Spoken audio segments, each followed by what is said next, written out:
Rain hammered the intersection like gunfire from a broken sky.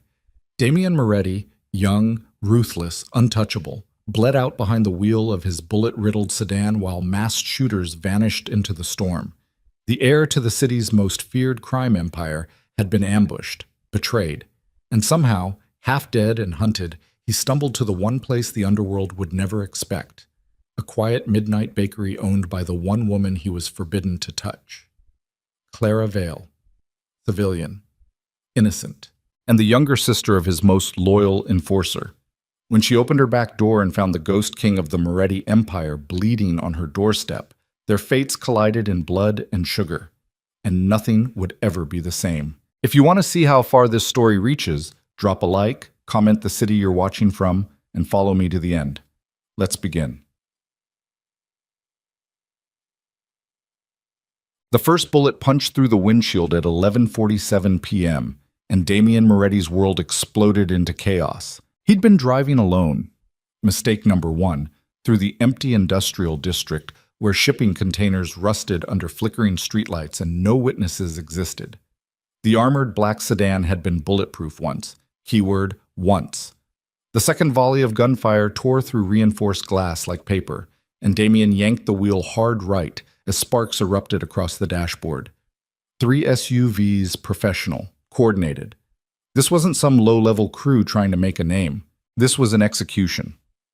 Damian floored the accelerator, engine screaming as he swerved between containers while muzzle flashes lit up the rain-soaked night. His Glock sat heavy in his shoulder holster, but there were too many shooters and not enough cover. He fired twice through the shattered rear window, heard someone scream, then slammed the brakes and spun the wheel into a brutal J-turn that sent the sedan hydroplaning across wet asphalt. More gunfire. A tire exploded. The sedan lurched violently, and Damian's head cracked against the doorframe hard enough to paint stars across his vision. Blood filled his mouth, copper and rage. He kicked the door open and rolled onto the pavement as bullets chewed through metal where his head had been seconds before. Rain pounded his face.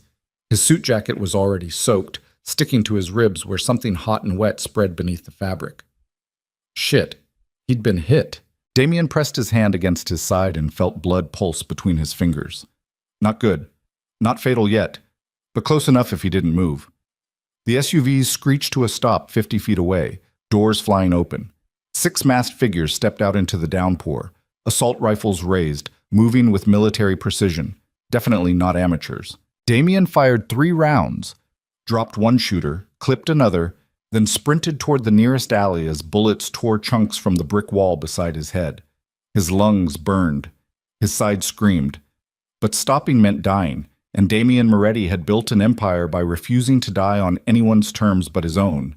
He ducked into the alley, vaulted over a dumpster, and kept running. The rain swallowed the sound of his footsteps as he zigzagged through back streets he'd memorized years ago, when survival meant knowing every exit.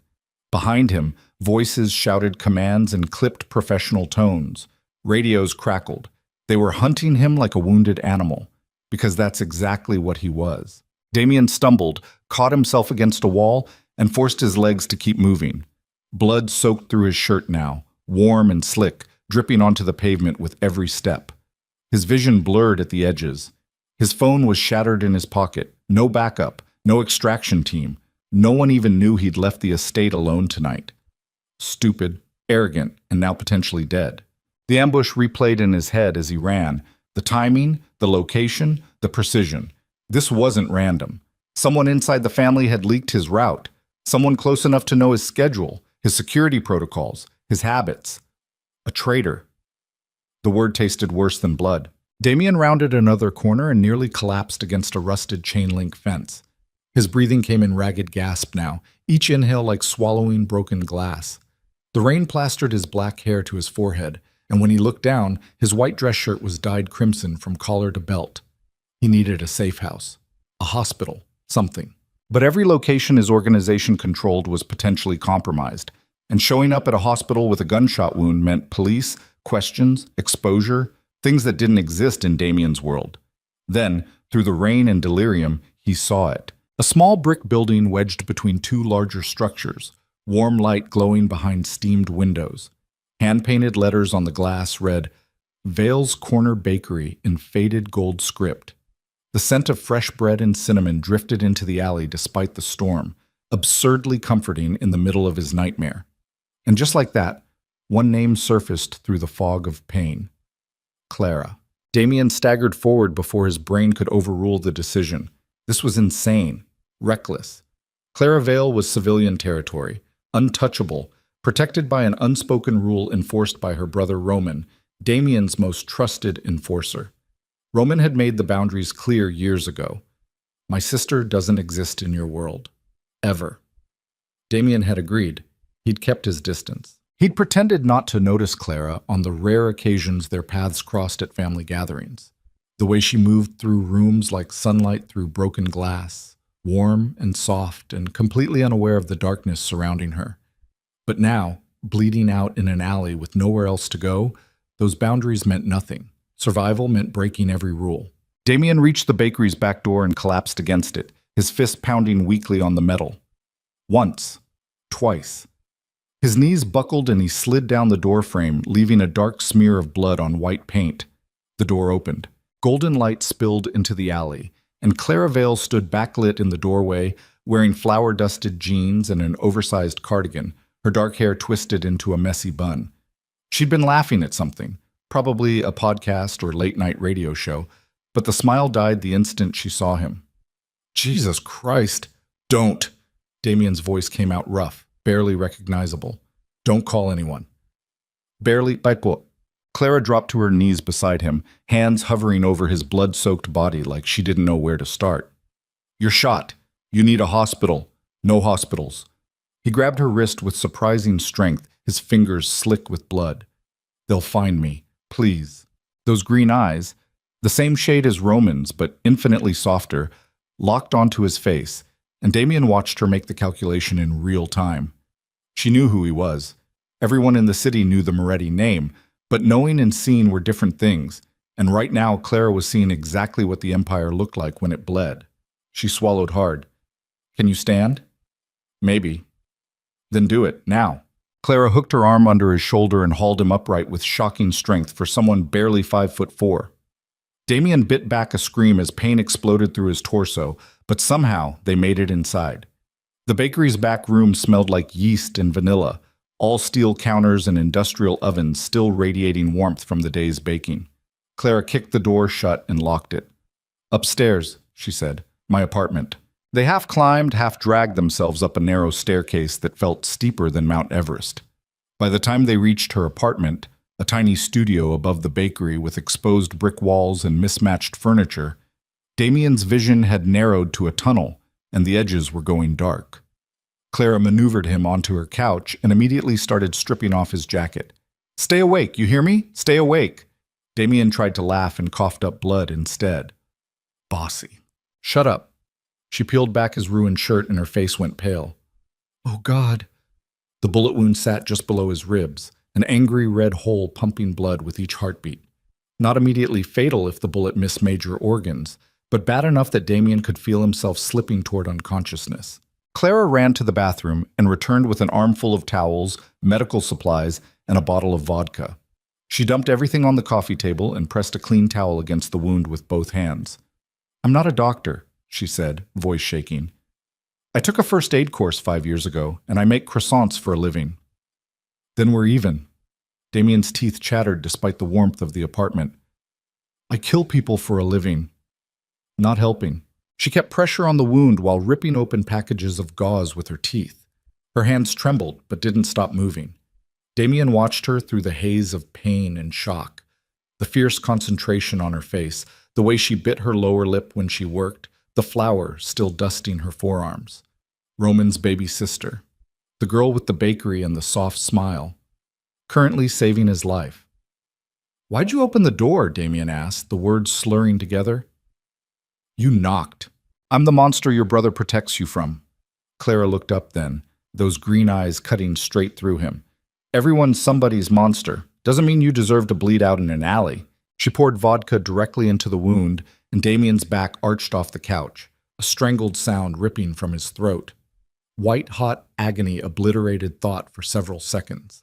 When the world swam back into focus, Clara was stitching him together with steady hands and a sewing needle she'd sterilized over a lighter.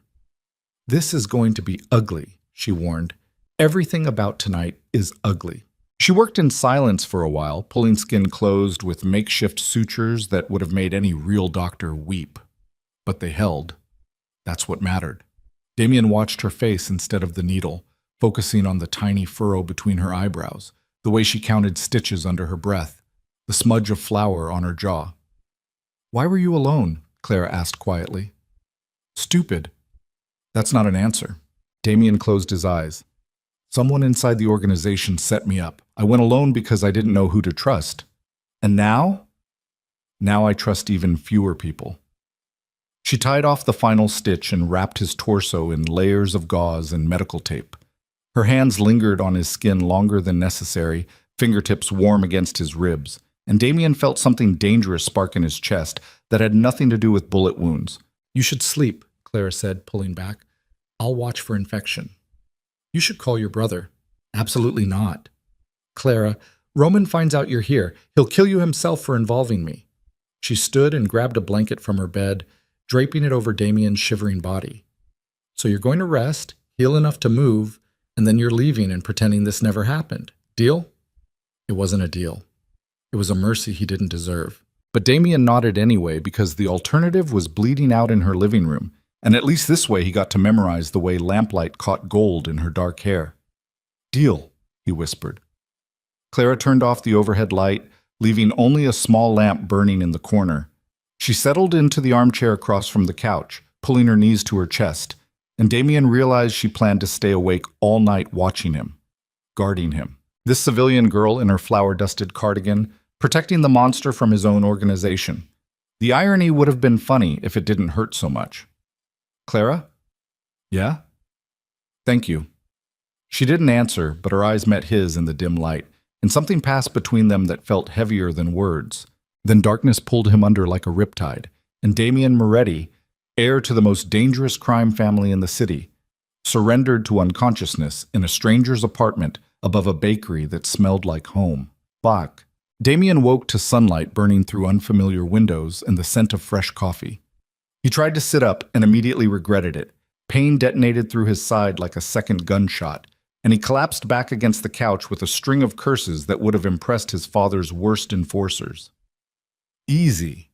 Clara appeared from the kitchen area holding 2 mugs, her hair still messy from sleep.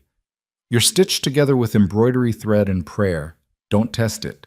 She handed him coffee, black, no sugar, and settled into the armchair. Morning light made her look younger, softer, the dark circles under her eyes the only evidence of her all-night vigil. "How long was I out?" Damien asked. 6 hours. "You didn't die, so I'm counting it as a win." He took a careful sip of coffee and studied her over the rim of the mug. She'd changed into fresh clothes, soft gray sweater, black leggings, but the wariness in her eyes remained. This girl had saved his life, but she wasn't stupid. She knew exactly what kind of danger she'd invited into her home. "You should have called Roman," Damien said. "We covered this last night. He needs to know." "What? That his boss showed up bleeding at my bakery and I patched him up? That I'm now technically an accessory to whatever war you're fighting?" Clara set her mug down hard enough that coffee sloshed over the rim. "Roman has spent my entire life trying to keep his work separate from me. If he finds out about this, it destroys the one thing he's fought to protect. And if I die here, it destroys you. Then don't die." The blunt pragmatism in her voice caught Damien off guard. He'd expected fear, maybe hysteria. Instead, Clara Vale looked at him like he was a problem to be solved, admittedly a dangerous, bleeding problem, but still manageable. "You're not afraid of me," he said, almost a question. Clara leaned back, studying him with those unsettling green eyes. "Should I be?" "Most people are. Most people haven't seen you pass out on their couch." She tilted her head. "Hard to be afraid of someone after you've sewn their intestines back together." Despite everything, the pain, the betrayal, the assassination attempt, Damien laughed. It hurt like hell, but he laughed anyway, and Clara's mouth quirked into something almost resembling a smile.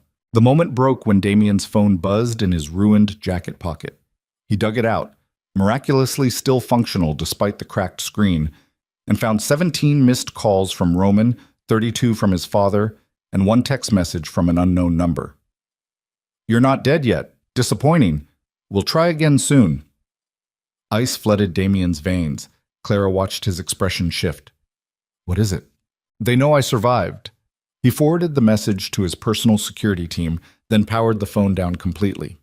"Which means they're looking for me." "Looking where?" "Everywhere." Clara stood abruptly and moved to the window, peering through the curtains at the street below. "Is my bakery on their radar?" "No. Roman made sure you don't exist in our world." Damien forced himself upright, biting back pain. "Which is why I need to leave before that changes." "You can barely stand. I'll manage." "Don't be an idiot." Clara turned from the window, arms crossed. "You move now. You'll tear the stitches and bleed out before you reach the corner. Give it 24 hours minimum." "I don't have 24 hours." "Then make them." They stared at each other across the small apartment. An impasse built on stubborn will and incompatible realities. Damien knew she was right. His body felt like broken machinery held together with tape, but staying put Clara in the crossfire, and that was unacceptable for reasons he refused to examine. "If they find me here," he said slowly, "they won't just kill me. They'll kill anyone who helped me. No witnesses, no mercy. That's how this works." Clara's jaw tightened. "Then we make sure they don't find you." "Clara, one day," she interrupted, "you rest, heal, eat actual food instead of bleeding everywhere. Tomorrow night, you leave and we both pretend this never happened." She moved toward the kitchen. "I'm making breakfast. You're eating it. End of discussion." Damien watched her rummage through cabinets with the same fierce efficiency she'd shown while stitching his wounds. This wasn't the soft, protected civilian he'd imagined from Roman stories. This was someone who'd learned to survive in her own way. Quieter than violence, maybe, but no less formidable. "Dangerous," whispered some dark corner of his brain. Not because she could hurt him physically, because she already had him wanting things he'd never allowed himself to want. Clara cracked eggs into a pan and glanced over her shoulder. "You allergic to anything?" "Betrayal." "Not a food group." "Should be." She rolled her eyes but didn't comment. Soon the apartment filled with the smell of scrambled eggs, toast, and something cinnamon-scented she pulled from the bakery downstairs. She plated everything with practiced ease and brought it to the coffee table. "Eat," she commanded. Damien ate. The food tasted better than anything he'd had in months. Maybe years. Probably because it wasn't prepared by estate chefs trying to impress him or served at business dinners where poison was a legitimate concern. This was simple, warm, real. Clara ate cross-legged on the floor, her plate balanced on her knees. "Can I ask you something?" "Depends on the question." "Last night, why'd you come here? You have safe houses, doctors on payroll, an entire organization at your disposal. Why my bakery?" Damien set his fork down carefully. "Honestly? Preferably. Because everyone I trusted 48 hours ago just tried to kill me." He met her eyes. "And you were the only person in this city I knew absolutely wasn't part of it." Clara absorbed that in silence, her expression unreadable. "Because I don't exist in your world. Because you don't exist in anyone's world but your own." Is that a compliment or an insult? "It's the truth." She looked away, staring at the half-eaten toast on her plate.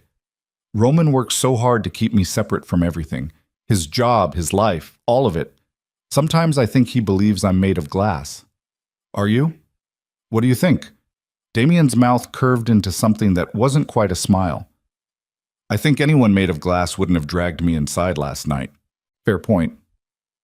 They finished breakfast in comfortable silence. A strange, unexpected ease that shouldn't have existed between a mafia heir and a bakery owner, but somehow did. When Clara collected the plates, Damien forced himself to his feet, testing his balance. Bad idea. The room tilted sideways, and he grabbed the armrest to keep from face-planting on her hardwood floor. Clara was at his side instantly, one hand steadying his elbow. "Couch," she ordered. "Now." "I'm fine." "You're a terrible liar for someone in your line of work." She guided him back down with surprising gentleness, and Damien hated how much he wanted to lean into that touch. Clara retrieved the blanket and draped it over him like he was something fragile instead of something lethal. "Sleep," she said. "I need to open the bakery for a few hours, but I'll keep the door between here and downstairs locked. Don't answer if anyone knocks." "Clara." "And don't bleed on my couch again. I just cleaned it." She was gone before he could argue, her footsteps light on the stairs. Damien listened to the distant sounds of the bakery opening, locks clicking, the hiss of the espresso machine, muffled voices as early customers filtered in. Normal. Safe. Everything his world wasn't. He should leave. Right now, while Clara was distracted. Disappear into the city and let her go back to her ordinary life, baking bread and serving coffee to people who'd never held a gun. But his body refused to cooperate, and sleep dragged him under before he could make the decision. My. Damien woke again in late afternoon to the sound of Clara's voice floating up from the bakery below. "Just a family emergency, Mrs. Chen. I'll be back to normal hours next week." "You work too hard, Clara. You need to rest." "I'm fine, really. Have a good day." The door chimed. Silence fell. Then Clara's footsteps on the stairs, quick and purposeful. She appeared in the apartment carrying a white bakery box and a bottle of water. "You're awake." "Good. How's the pain?" "Manageable," Damien lied. Clara set the box on the coffee table and opened it to reveal an assortment of pastries that looked too good to be real. "Eat something. You lost a lot of blood." "Clara, if you say you're fine one more time, I'm going to stab you with the same needle I used for stitches." He believed her. Damien reached for a croissant and bit into layers of butter-soaked pastry that practically melted on his tongue. "You made these?" "This morning before the bleeding mafia boss upstairs woke up. Multitasking." She settled into the armchair, tucking her legs beneath her. Roman called. Damien's hand froze halfway to his mouth. "What?" "He's looking for you, obviously. Said you disappeared last night and aren't answering your phone." Clara's eyes stayed level. "I told him I haven't seen you. You shouldn't lie to your brother. And you shouldn't get shot in alleys, but here we are." The casual way she said it, like hiding a wounded crime lord was an everyday inconvenience, made something twist in Damien's chest. He set the croissant down, appetite suddenly gone. "Roman would kill me if he knew I was here," Damien said quietly. "Probably. That doesn't bother you?" Clara leaned forward, elbows on her knees. "Look, I'm not stupid. I know what you are, what you do. I know Roman works for you doing things I don't ask about, and he doesn't tell me. But you showed up dying at my door and I made a choice." Her voice softened. "Maybe it was the wrong choice, but it was mine." "Why?" "Why what?" "Why make that choice? You could have called the police or Roman or just left me in the alley. Why help?" Clara was quiet for a long moment, her gaze distant. "When I was 16, some guys tried to rob the bakery. Late night, closing time. My grandmother was still alive then, and she fought back." Her voice went flat, emotionless. "They broke her arm in 3 places. Roman found out who they were and—" She stopped. "I never asked what happened to them. But after that, Roman made sure the neighborhood knew the bakery was protected. No one's bothered us since." "So you helped me because you owe the organization?"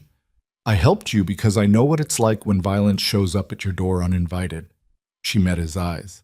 "And because sometimes people need saving even when they don't deserve it." The words hung in the air between them, heavy with meaning Damien wasn't ready to unpack. He'd built his entire life on control, on never owing anyone anything, on being the most dangerous person in every room. But sitting here, wounded and vulnerable in Clara Vale's apartment, he was none of those things. He was just a man who'd run out of places to hide. "Thank you," Damien said, and meant it more than he'd meant anything in years. Clara's expression softened. "You already thanked me." "I'll keep thanking you until the debt is paid." "Then you'll be thanking me forever because I'm not keeping score." She stood and moved toward the small kitchen. "I'm making dinner. You're eating it. Then you're sleeping again because you look like death." "Charming." "I'm a baker, not a diplomat." Despite everything, the pain, the danger, the impossible situation, Damien found himself smiling. Actually smiling. Not the calculated expression he wore for business meetings, or the cold mask he showed enemies. A real smile that felt foreign on his face. Clara hummed something tuneless as she cooked, and Damien let himself drift in the strange comfort of her presence.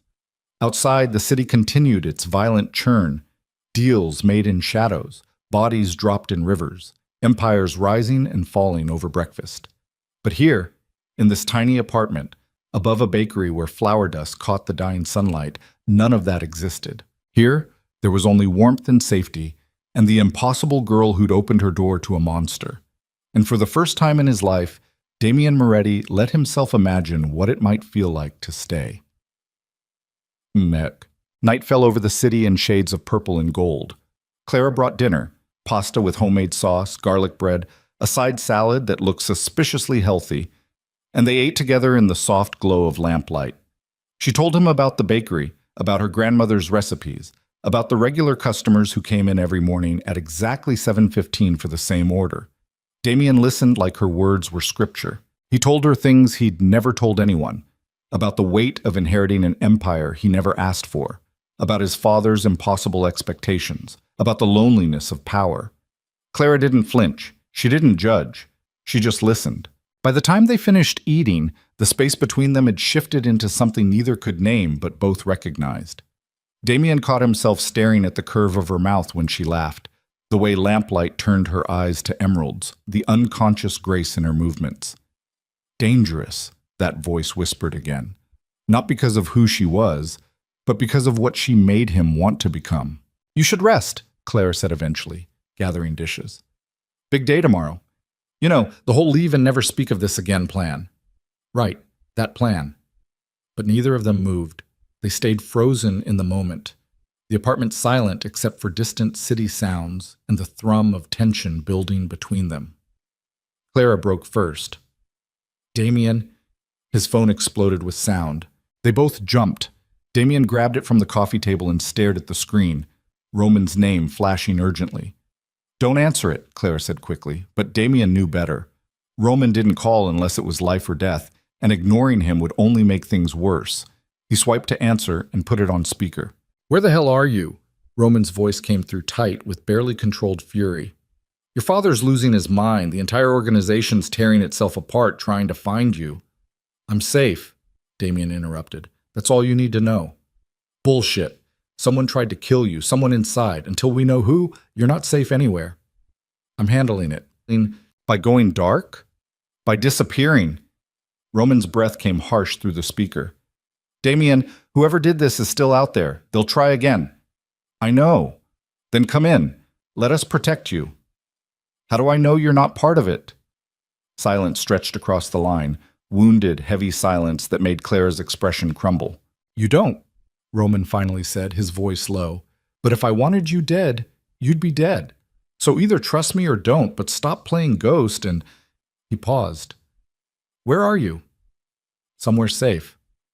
Damien, 24 hours, Roman. Give me 24 hours to figure out who I can trust. Then I'll come in. Your father won't wait. My father can go to hell. Damien ended the call before Roman could argue. The silence afterward felt heavier than words. Clara stared at the phone like it might explode, her face pale. He's going to find out, she whispered. Not if I leave tonight. You can't. I have to. Damien pushed himself upright, ignoring the screaming pain in his side. Staying here puts you at risk. Roman was right about that much. Clara stood toe-to-toe with him, tiny and fierce, and absolutely refusing to back down. You take 3 steps and you'll collapse. Your stitches won't hold. You need another 12 hours minimum. I've survived worse, and I'm not watching you die from stupidity after I spent all night keeping you alive. They stood locked in silent battle, neither willing to surrender. This close, Damien could see the gold flecks in her green eyes, the faint dusting of freckles across her nose, the rapid pulse at her throat. This close, he could also see the exact moment Clara realized how dangerous the proximity had become. She didn't step back. Neither did he. You can't stay, Clara said, but her voice had lost its certainty. I know. Roman will kill you. I know. This is a terrible idea. I know. Clara's breath hitched. Then why are you still standing here? Damien should have had a dozen answers. Tactical reasons, strategic thinking, survival instincts. But the only truth that mattered was the one currently breaking every rule he'd built his life around. Because leaving right now feels impossible, he said quietly. And just like that, the last thread of distance between them snapped. Clara's hand came up to rest against his chest, right over his racing heartbeat. And Damien forgot how to breathe, forgot the Empire, forgot the danger, forgot everything except the impossible girl looking up at him like he might be something more than the monster everyone feared. "One more night," Clara whispered. "Then you go." "One more night," Damien agreed. But they both knew it was a lie. Because whatever had sparked to life in this tiny apartment above a bakery where flour dust caught the lamplight wasn't something that could be contained to a single night. It was already too late. The city hummed beyond the windows, violent, unforgiving, waiting to destroy them both. But for now, in the fragile safety of Clara's world, Damien let himself believe in impossible things. He let himself believe he could be more than blood and brutality. He let himself believe this girl with flour-dusted hands and a soft voice could see past the monster to something worth saving. And when Clara's fingers tightened against his chest, when her eyes met his with something raw and terrified and absolutely certain, Damien Moretti, heir to the city's most feared crime empire, realized he was already lost. Not to the bullet wound, not to the betrayal, but to her. The kiss happened at 2:47 a.m., and it destroyed everything. Damien had been standing at the window, staring at the empty street below, while his body screamed at him to sit down, lie down, do anything except keep testing the stitches holding his torso together. But sitting meant thinking, and thinking meant acknowledging the impossible situation he'd created by staying. Clara appeared beside him without warning, barefoot and silent, her reflection ghosting across the glass. "You should be sleeping," she said. "So should you." "Hard to sleep when you're harboring a fugitive." "Is that what I am now?" "I don't know what you are." Damien turned to face her, and the small movement put them inches apart in the darkness. The city lights beyond the window painted shadows across Clara's face, half illuminated, half hidden, and something about that duality felt achingly appropriate. "I'm the man who's going to get you killed," Damien said quietly. "Not if you leave first." "I will. At dawn." "Good." But neither of them moved. The apartment held its breath around them, all flour-dusted surfaces and warm lamplight and the lingering scent of cinnamon. Beyond these walls existed an empire built on violence, a manhunt with Damien's name on it, and a brother who would burn the city down if he discovered this moment. But inside there was only Clara. Her hand came up to rest against his jaw, fingertips cool against fever-hot skin, and Damien's eyes closed on instinct. When was the last time someone had touched him like this? Gentle, curious, like he was something human instead of something weaponized.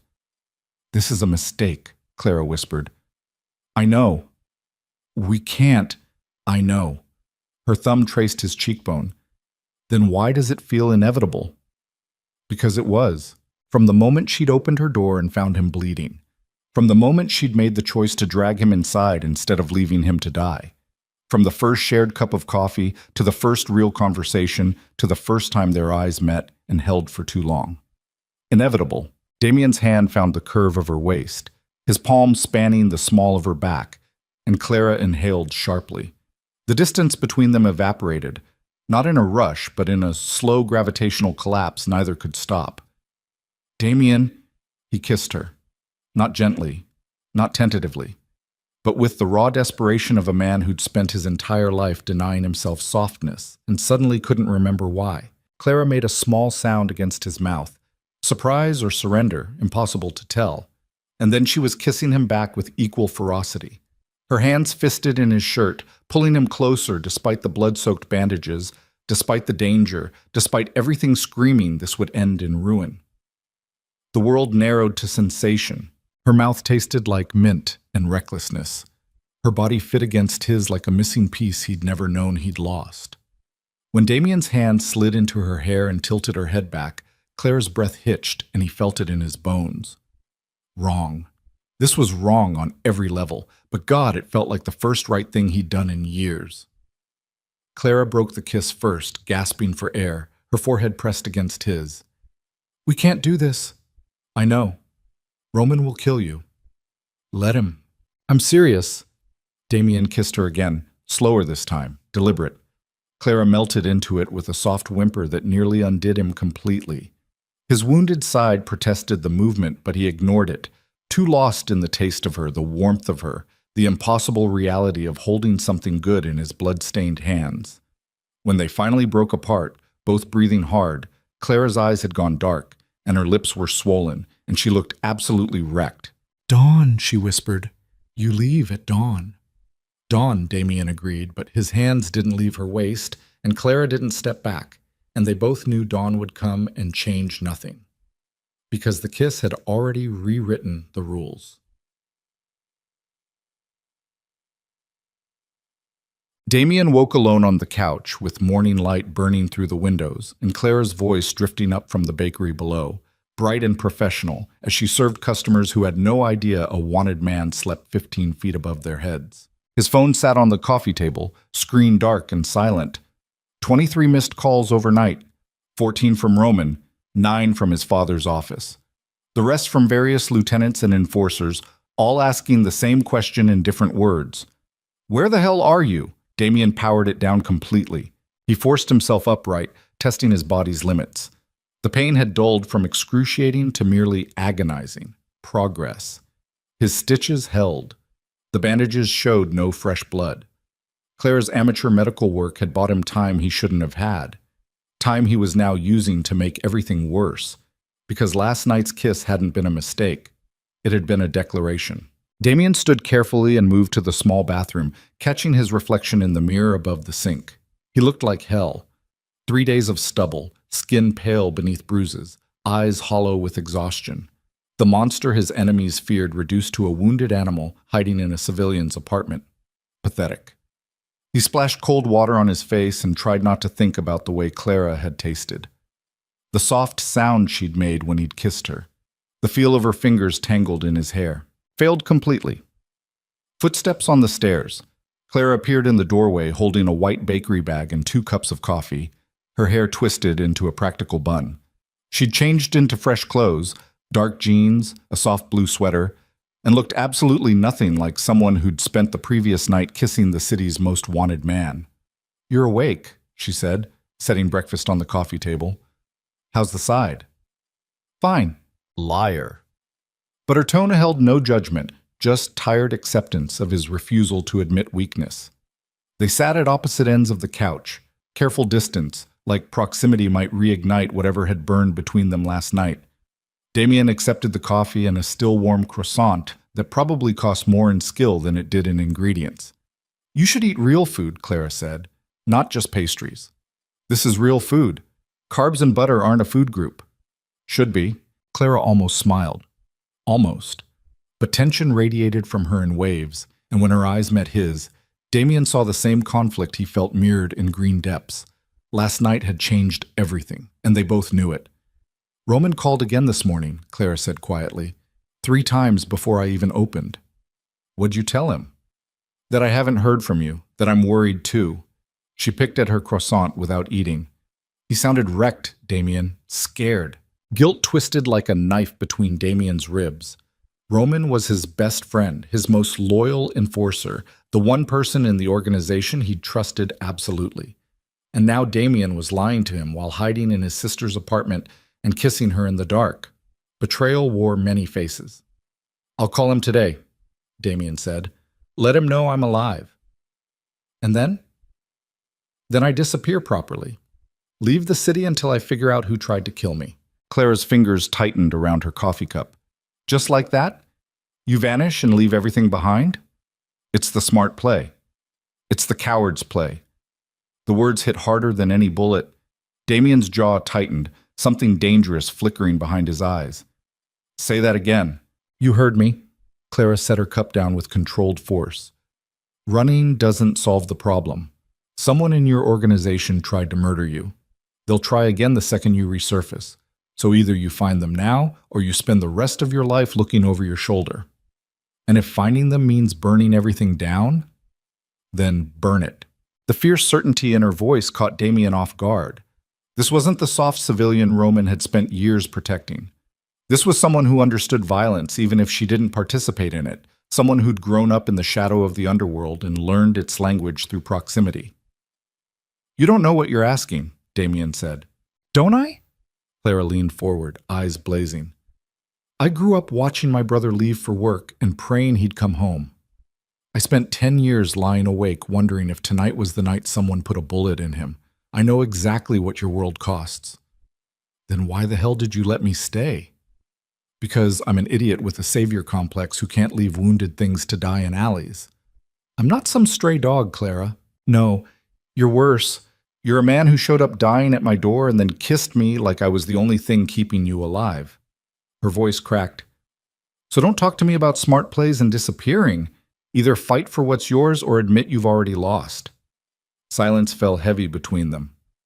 Damien stared at this impossible girl who'd somehow seen straight through every defense he'd built, every wall he'd erected, every lie he told himself about what he wanted versus what he deserved. She was right.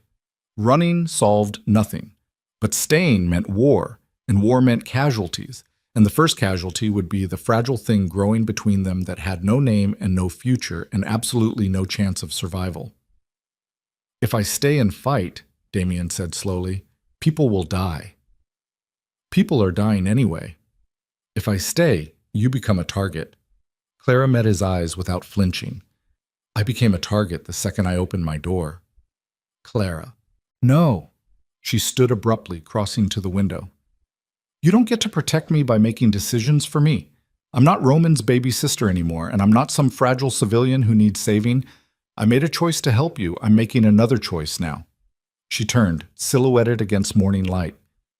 So stop treating me like I'm breakable and start treating me like someone who actually matters.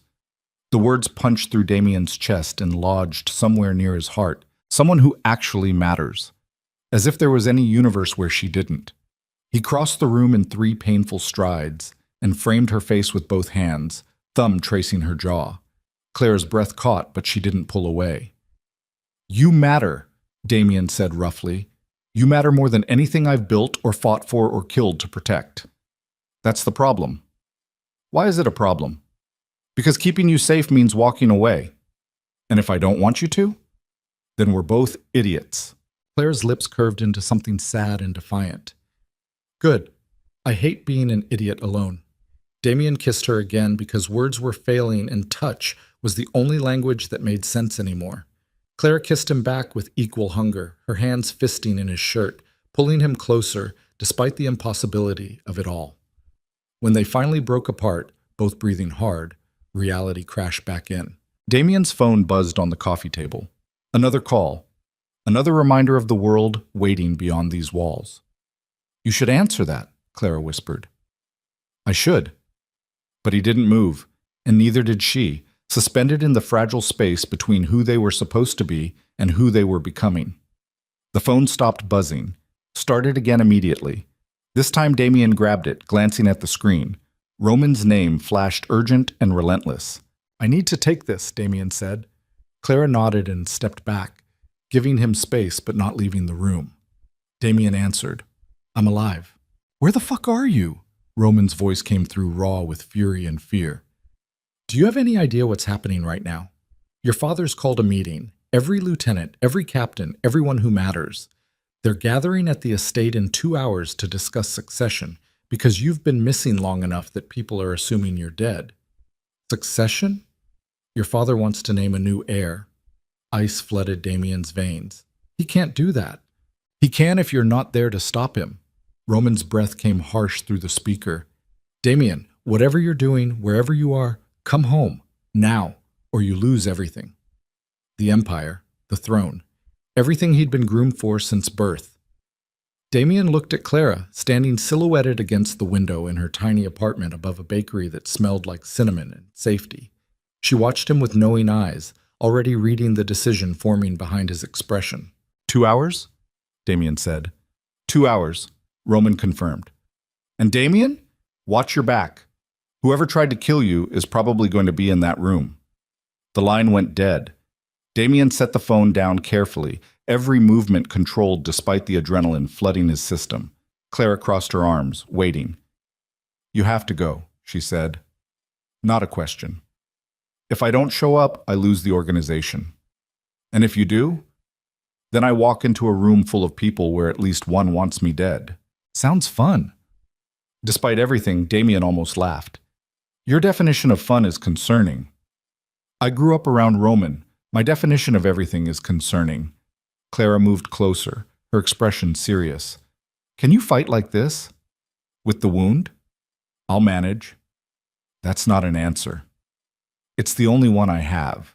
Clara studied him for a long moment, then disappeared into her bedroom. She returned carrying a black button-down shirt still in dry cleaning plastic. This was Roman's. He left it here months ago and never picked it up. Might fit better than your shredded one. Damien accepted it, fingers brushing hers. Thank you. Don't thank me yet. Clara's jaw tightened. Just promise you'll come back. Clara, promise me, Damien, because I didn't patch you up and hide you and... She stopped, swallowing hard. I didn't do all this just to watch you die in some boardroom power play. Damien cupped her face, memorizing the feel of her skin, the exact shade of her eyes, the way she looked at him like he was something worth saving instead of something already damned. I promise, he said, and meant it more than any vow he'd ever spoken. Then he kissed her one last time, slower, deeper, like he was trying to memorize the taste of her mouth, the warmth of her body pressed against his, the impossible rightness of holding her. When they broke apart, Claire's eyes were bright with unshed tears. Go, she whispered, before I change my mind and lock you in. Would you? Absolutely. Damien allowed himself one more second of this, her face, her warmth, her existence, before forcing himself to step back. He changed into Roman's shirt, testing his range of motion. The stitches pulled but held. Good enough. Clara handed him his ruined jacket, freshly cleaned but still bearing the evidence of violence. Your gun's in the inside pocket. I didn't touch it. You went through my jacket? You were bleeding everywhere. Someone had to clean it. Fair point. Damien checked the Glock, fully loaded, safety on, and tucked it back into his shoulder holster. The familiar weight settled against his ribs like an old friend. He caught his reflection in the window glass. Black shirt, dark pants, hollow eyes, 3 days of stubble. He looked like exactly what he was. Dangerous, deadly, desperate. How do I look? He asked. Clara's expression went soft and sad. Like someone about to start a war. Good. That's what they need to see. She walked him to the door, fingers twisting together nervously. At the threshold, Damien paused, one hand on the frame. If something happens, nothing's going to happen. Clara, you promised. She looked up at him, fierce and terrified, and absolutely refusing to accept any outcome except his survival. So keep your promise. Damien nodded once, then turned and descended the narrow staircase. The bakery below was empty now, closed for the afternoon, all warm light and the lingering scent of sugar. He paused at the back door, one hand on the lock. Behind him, Claire's footsteps on the stairs. He didn't turn around. If he looked at her again, he wouldn't leave. Damien? Yeah? Be careful. 2 words, simple, inadequate, and somehow perfect. Always, Damien lied, and stepped into the alley before he could change his mind. The city swallowed him whole. Damien moved through back streets and service alleys he'd memorized years ago, avoiding main roads and surveillance cameras. His side screamed with every step, but he pushed through it, years of training overriding pain signals. He flagged down a cab 8 blocks from Claire's bakery and gave the driver an address 3 miles from the Moretti estate. No direct routes, no patterns anyone could trace. The driver, an older man with gray temples and tired eyes, glanced at Damien in the rearview mirror. You okay, man? You look rough. Long night. Ain't they all? They drove in silence through afternoon traffic. Damien watched the city slide past the window. His city, the empire he'd inherited through blood and violence and his father's ruthless ambition. Every block held a memory. Every corner concealed a secret. Somewhere in this urban sprawl lurked the person who'd tried to kill him. Someone close. Someone trusted. Someone who'd be sitting in that boardroom in 90 minutes, pretending loyalty while calculating their next move. Damien's phone buzzed. Text from Roman. Where are you? Another buzz. Unknown number. Coming home to die? How noble. Ice slid down Damien's spine. The same number from the threatening text 2 nights ago. Someone was watching, tracking, waiting. Damien forwarded both messages to his private security team with instructions to trace the unknown number, then powered the phone down. If they were tracking him electronically, he'd just gone dark. The cab dropped him at a corner store 3 blocks from the estate. Damien paid cash and disappeared into the afternoon foot traffic. His wound throbbed with every heartbeat, but the bleeding had stopped. Clara's stitches held. Clara. Her name echoed in his head like a prayer or a curse. Impossible to tell which. He'd promised to come back. But promises meant nothing if he walked into an ambush. Damien reached the estate's outer perimeter and paused in the shadow of an oak tree older than the organization itself. The Moretti compound sprawled across 5 acres of manicured grounds, main house, guest houses, security buildings, all surrounded by 12-foot walls and enough armed guards to start a small war. Home, prison, kingdom, all 3. Damien's phone powered back on long enough to send one message to Roman. "I'm here." Then he approached the main gate. 2 guards stood post, Marco and Vincent, both soldiers he'd known for years. Their expressions flickered between relief and shock when they recognized him. "Boss," Marco breathed. "Jesus, we thought, where's the meeting?" "Main boardroom. Your father's already inside with the other families." "Other families?" Vincent shifted uncomfortably. "The DeLucas. Your father invited them to discuss the succession." "The DeLucas." "Of course. Old allies, longtime partners, and the family that had been pushing for a marriage alliance between their daughter Vivian and Damien for the past 3 years. This wasn't just a succession meeting. It was a coup. Damien's jaw tightened. "Let me through." The guard stepped aside without argument. Damien crossed the grounds with purposeful strides, ignoring the stares from other security personnel. He probably looked like hell, rough, wounded, dangerous. But that worked in his favor. Let them see the monster. Let them remember why they feared him. The main house loomed ahead, all marble columns and old money. Damien took the front steps 2 at a time despite the protest from his wounded side. The doors opened before he reached them. Roman stood in the entryway looking equal parts relieved and furious. "You're late," Roman said. "I'm here. That's what matters." "Where the hell have you been?" "Surviving." Roman grabbed Damien's arm, pulling him aside into an empty corridor. "You look like you got hit by a truck." "What happened?" "Someone tried to kill me. You already know this. I know you disappeared for 3 days without a word. I know your father called this meeting to replace you. I know you're about to walk into a room full of people who think you're weak." Roman's grip tightened. "So where were you?" Damien met his best friend's eyes and lied with practiced ease. "Safe house outside the city, off the grid, healing." "Alone?" "Alone." Roman studied him for a long moment, reading micro-expressions Damien couldn't fully control. "You're lying to me. I'm protecting you." "From what?" "From whatever's coming next." Before Roman could respond, footsteps echoed down the corridor. A young lieutenant appeared, eyes wide. "They're waiting for you, sir. Your father said to begin without you if you didn't show in the next 5 minutes. Damien straightened, ignoring the pain lancing through his torso. "Then let's not keep him waiting." He strode toward the boardroom with Roman at his side. Every step brought him closer to the confrontation that would either cement his position or destroy everything he'd built. The boardroom doors stood open, dark wood and brass like the entrance to a throne room, because that's exactly what it was. Damien walked through. The room fell silent as death. 20 faces turned toward him, lieutenants, captains, underbosses, all seated around the massive conference table that had witnessed decades of deals, betrayals, and bloodshed. At the head sat Damien's father, Giovanni Moretti, flanked by 2 members of the De Luca family. And beside them, elegant and serpentine, sat Vivian De Luca. She looked exactly as Damien remembered. Sleek black dress, dark hair perfectly styled, sharp features that could cut glass. Her eyes flickered with something unreadable when she saw him.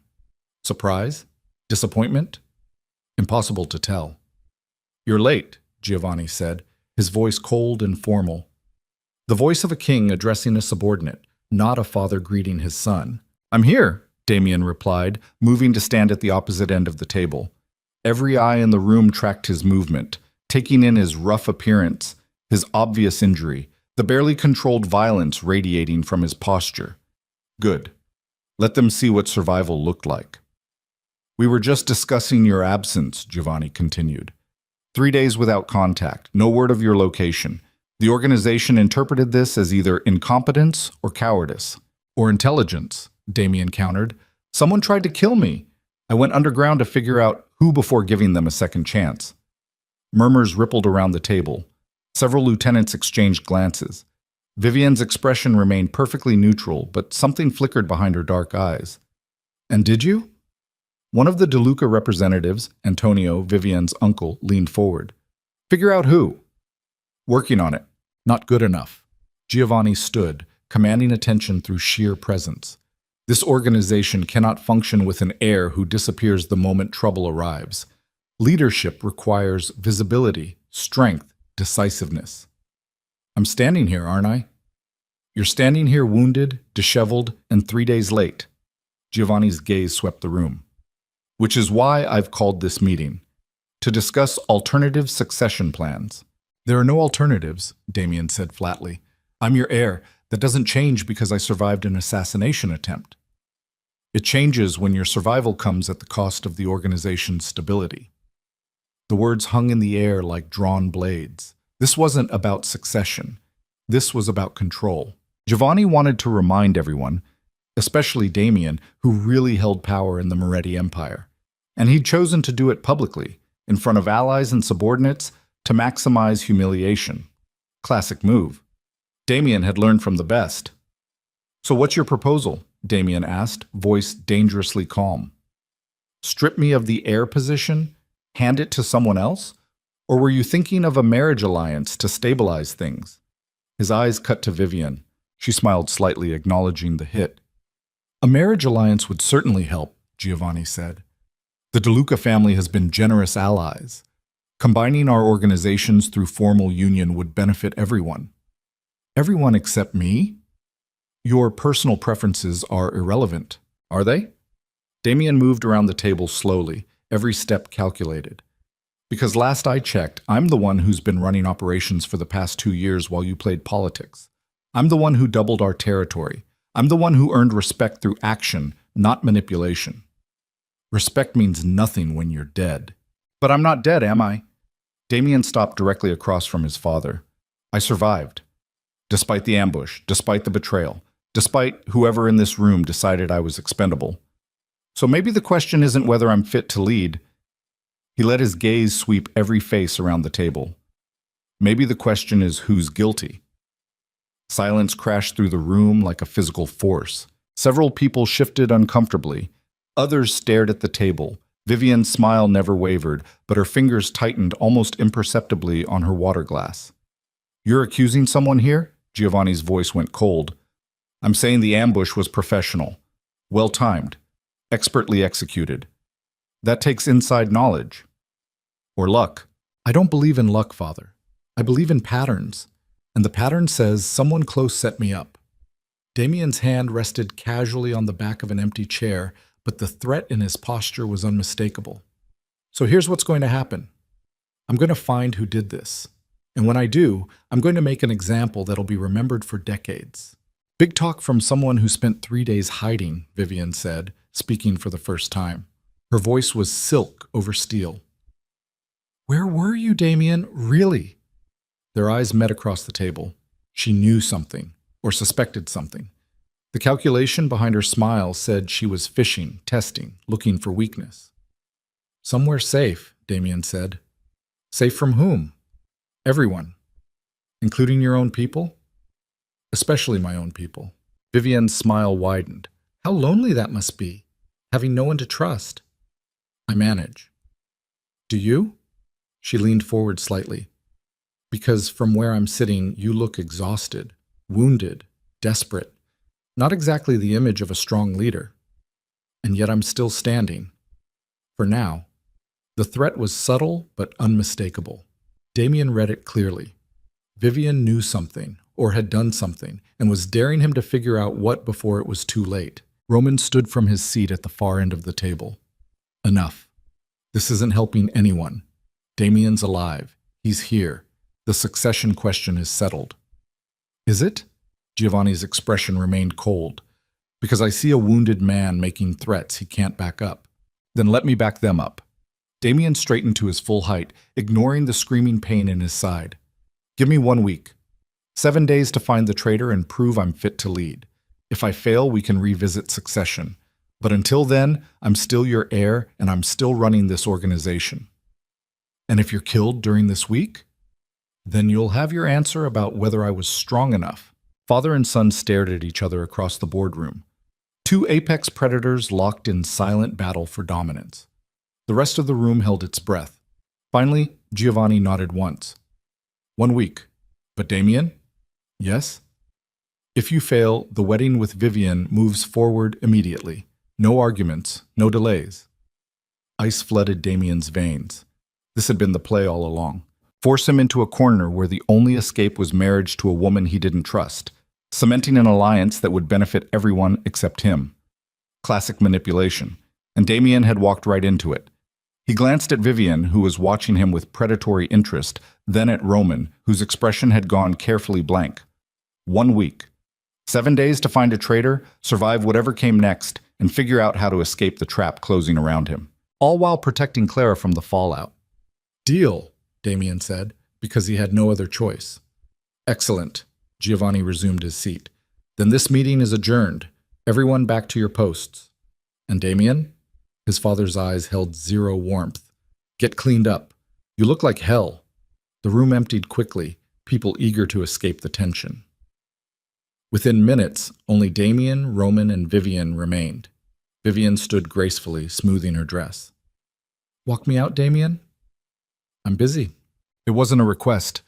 Roman looked between them, jaw tight. I'll be outside. He left, door closing with a soft click. Vivian moved around the table with predatory grace, stopping just close enough to invade personal space. You've been busy these past 3 days? Surviving. Is that what you call it? Her eyes traced his features with clinical interest. You look different, softer somehow. Careful, Vivian. I'm not in the mood. When are you ever? She smiled. But you should know, whatever you've been doing, whoever you've been with, it ends now. We have a deal. We have nothing until I say we do. Your father says otherwise, and in 1 week, when you inevitably fail to find your traitor, you'll walk down that aisle and marry me like you were always meant to. Damien's hand shot out, gripping her wrist. Not hard enough to hurt, but firm enough to make a point. Listen carefully. I don't know what game you're playing, but if I find out you had anything to do with that ambush, you'll what? Vivian's smile never faltered. Kill me? Please. We both know you're too honorable for that.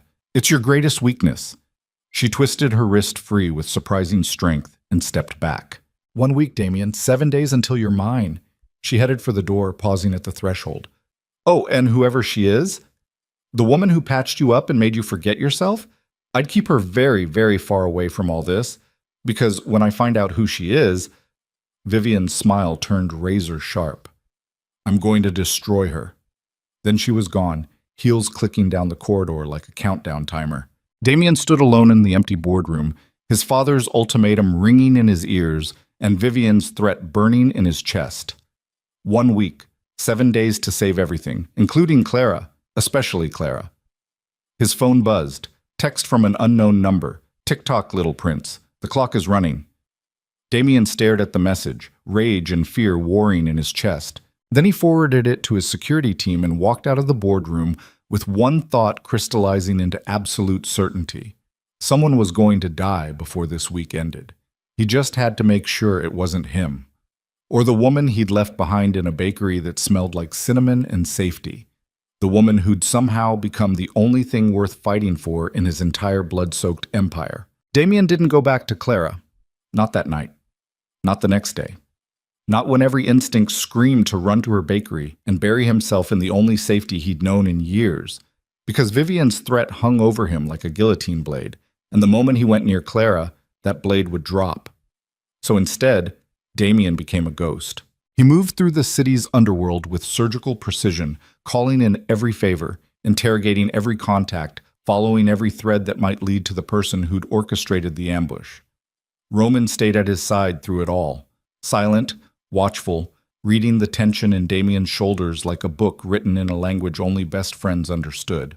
On the third night, they sat in Damien's private office at the estate, surrounded by files, surveillance photos, and bank records that revealed nothing useful.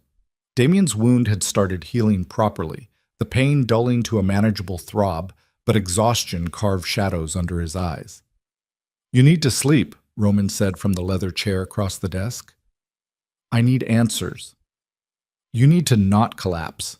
Damien ignored him, flipping through another file. Numbers blurred together. His brain felt stuffed with cotton and rage. Roman leaned forward. "Where were you? Really?" "I told you. You lied to me."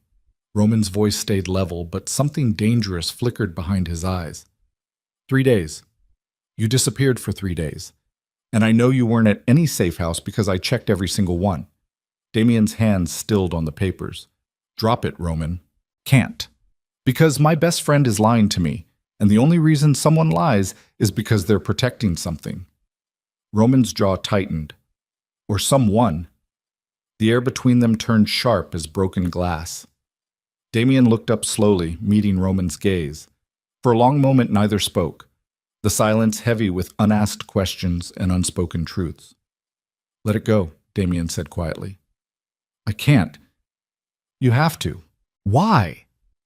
Roman stood, frustration bleeding through his usual control. "Because you're the boss? Because you said so. That's not how this works. We're supposed to trust each other. And we do. Then tell me where you were." "No." "Damien, I said no." Damien's voice went cold, the tone he used for subordinates, not friends. "Drop it or get out." Roman stared at him like he'd been slapped. "You're serious?" "Completely." "Fine." Roman grabbed his jacket. "When you're ready to stop lying to the people trying to keep you alive, you know where to find me." He left without another word, the door closing with restrained violence. Damien sat alone in the sudden silence, guilt twisting like a blade between his ribs. But telling Roman the truth meant exposing Clara, and exposing Clara meant painting a target on her back that no amount of protection could erase. Some lies were necessary, even the ones that destroyed friendships. His phone buzzed. Text from Clara. "Are you okay?"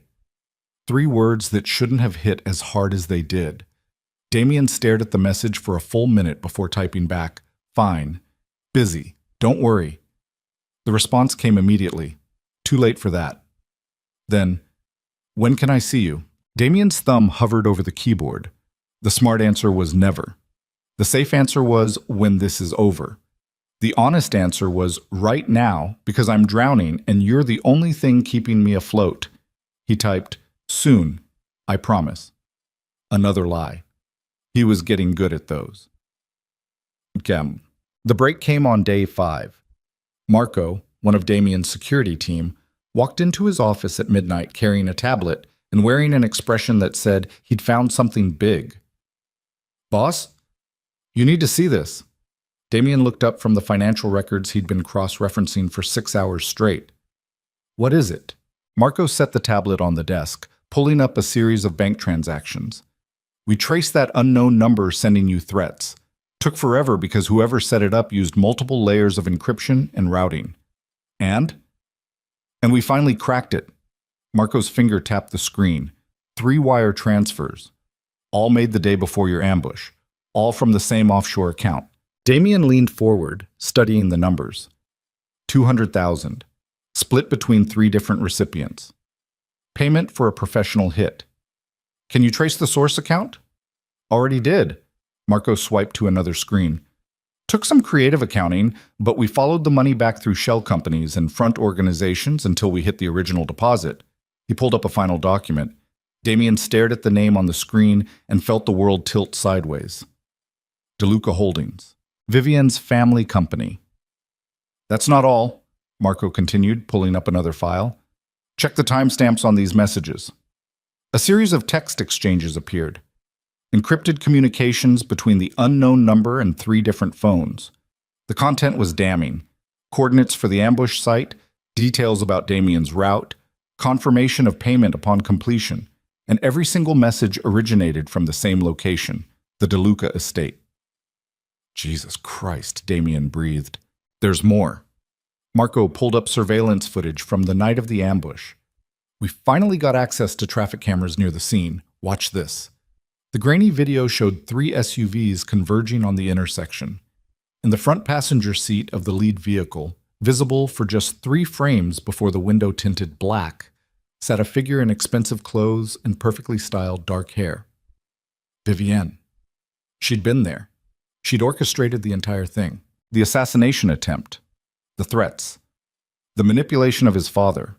All of it designed to weaken Damien's position, force him into the marriage alliance, and give the DeLuca family control over the Moretti empire. That conniving...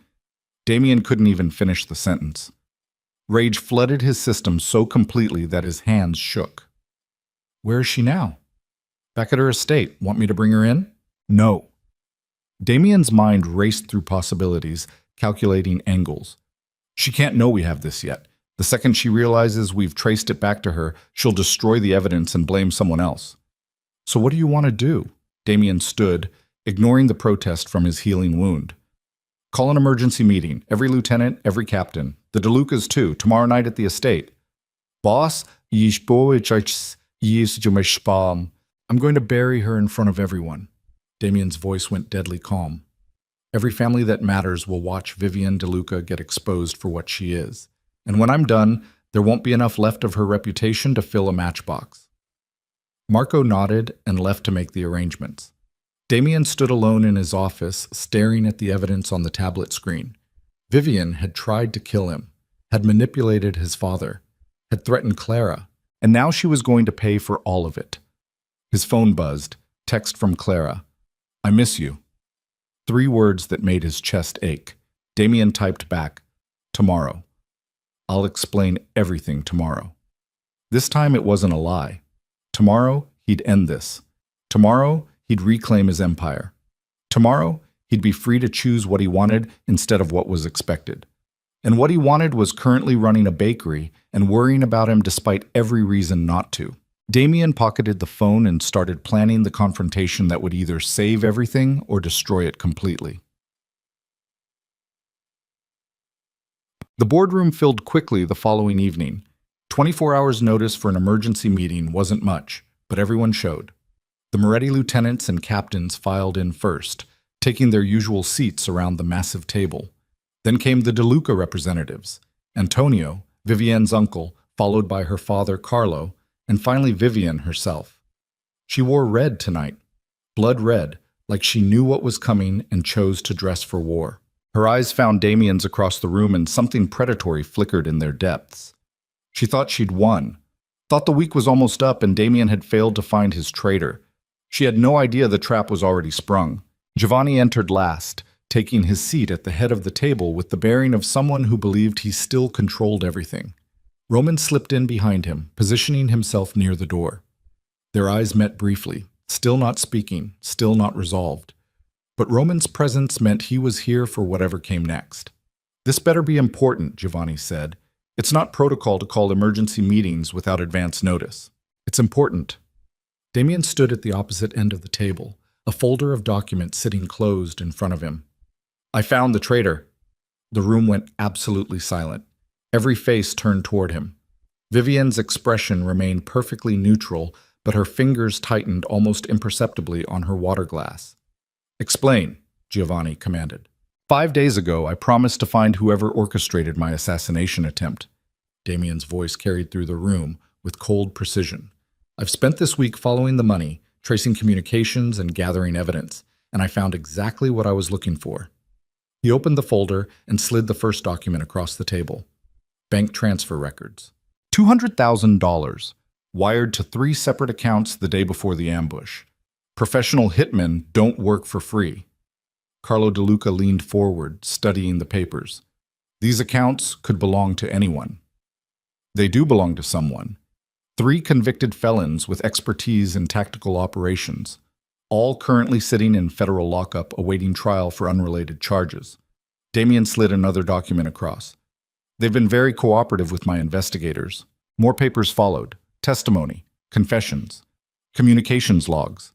Each piece of evidence built the case like bricks in a wall. The payments originated from an offshore account registered to DeLuca Holdings, Damien continued. The coordination messages came from phones registered to the DeLuca estate. And surveillance footage from that night shows someone very interesting in the lead vehicle. He pulled out the final piece, the grainy traffic camera screenshot blown up to show Vivian's face clearly visible through the SUV window. Every eye in the room turned to her. Vivian stared at the photo for a long moment, her expression unreadable. Then, slowly, she started laughing. Not nervous laughter, not defensive laughter, cold, genuine amusement. "Oh, Damien," she said, still smiling. "You really thought you had me, didn't you?" "The evidence speaks for itself." "Does it?" Vivian stood gracefully, moving around the table. "Because all I see is circumstantial evidence that proves nothing. Bank transfers from a company account I don't personally control. Messages from phones anyone could have accessed. A surveillance photo that shows me in a vehicle driving through the city." She stopped directly across from him. "None of that proves I ordered anything. The hitman's testimony, can be bought, coerced, fabricated." Vivian's smile widened. "You of all people should know how easy it is to make people say what you want them to say. Then explain why you were there that night." "I was visiting a friend. Wrong place, wrong time, pure coincidence." "I don't believe in coincidence." "Neither do I." Vivian leaned forward, voice dropping to a purr. "Which is why I made very sure every piece of actual evidence was destroyed weeks ago. What you have is theater, smoke and mirrors designed to make you feel like you're winning." The confidence in her voice sent ice through Damien's veins. She was right. The hitmen could recant. The financial records were circumstantial. The photo proved nothing definitively. Without hard proof, concrete, undeniable evidence, this was just his word against hers. "You tried to kill me," Damien said flatly. "Prove it." Vivian straightened, addressing the entire room. "Damien's desperate. The week is almost up and he hasn't found his traitor, so he's manufacturing evidence against me to avoid the marriage arrangement." She turned back to him. "It's clever, I'll give you that, but not clever enough." Giovanni's expression had gone dark and calculating. "Damien, do you have any proof beyond what's been presented?" "I have everything. Proof that would stand up in court, that couldn't be explained away or dismissed." Damien's jaw tightened. "Not yet." "Then this meeting is premature." Giovanni stood. "Accusations of this magnitude require absolute certainty. Until you have it, the marriage arrangement stands." "Father, the discussion is over." Giovanni left, followed by most of the Moretti lieutenants. The DeLuca representatives filed out next, Carlo throwing Damien a look of pure contempt. Within minutes, only Damien, Vivian, and Roman remained. Vivian collected her purse, moving toward the door with unhurried grace. At the threshold, she paused. "I warned you," she said softly. 1 week, 7 days to find your traitor or marry me." She checked her watch. "You have 48 hours left." "And Damien?" Her smile turned razor sharp. "I'd spend them wisely, because when that clock runs out, you're mine. And so is your entire empire." She left. Roman crossed to Damien's side, staring at the evidence scattered across the table. "She's good." "She's a sociopath. Same thing in our world." Roman picked up the photo of Vivian in the SUV. "This proves she was there. It proves she was in a car. That's all." Damien slammed his fist on the table, sending papers flying. She covered her tracks too well. Every connection, every communication, every piece of actual evidence, gone. What's left is just enough to make me look paranoid or desperate. So what do we do? I don't know. The admission tasted like poison. Damien had been so certain, had spent 5 days building what he thought was an ironclad case, and Vivian had dismantled it in under 10 minutes. His phone buzzed. Text from Clara. "Can I see you tonight, please?" Damien stared at the message, something cracking in his chest. Clara. The one good thing in this nightmare. The one person who had no agenda, no manipulation, no ulterior motive. Just genuine care for a man who'd shown up bleeding at her door. "I need to go," Damien said suddenly. "Where?" "Out." Roman's eyes narrowed. "Damien!" "I'll be back later. Don't follow me." "The hell I won't. Vivian just threatened you." I can handle Vivian." "Can you?" Roman blocked his path. "Because from where I'm standing, you're about to marry a woman who tried to murder you. And the only reason that's happening is because you're keeping secrets from the people trying to help." "Roman, where were you?" Roman's voice cracked. 3 days. Gone. No contact. No explanation. And now you're disappearing again and refusing to tell me why. Because it's safer for everyone if you don't know. Safer for who? Damien met his best friend's eyes. For the person I'm protecting. Understanding dawned across Roman's face like a sunrise. Slow, terrible, inevitable. "No," Roman breathed. "Tell me you didn't." "Didn't what? Tell me you didn't drag a civilian into this mess. Tell me you didn't put someone innocent at risk because you needed to hide." Damien said nothing. The silence was answer enough. Roman's expression cycled through shock, disbelief, and finally cold fury. "Who is she?" "Doesn't matter." "The hell it doesn't. Vivian's looking for leverage against you. The second she finds out you care about someone." Roman stopped, something worse than anger flooding his features. "Wait, is that why you've been avoiding me? Because you know I'd recognize her?" "Roman, it's someone I know." Roman's voice went dead. "Someone close enough that seeing her would give it away." "Drop it." "How close, Damien? Family? Friend?" Roman took a step back, horror replacing fury. "Oh God, not her. Tell me it's not her." "I'm leaving." "Tell me it's not Clara." The name detonated in the space between them like a grenade. Damien's silence confirmed everything. Roman's face drained of color. "My sister. You went to my sister." "I didn't have a choice." "There's always a choice." Roman's voice cracked. "You could have gone anywhere.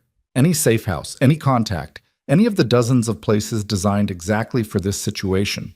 But instead you showed up bleeding at my baby sister's bakery and dragged her into a world I've spent my entire life keeping her out of. She saved my life, and you repaid her by making her a target." Roman's hands fisted at his sides.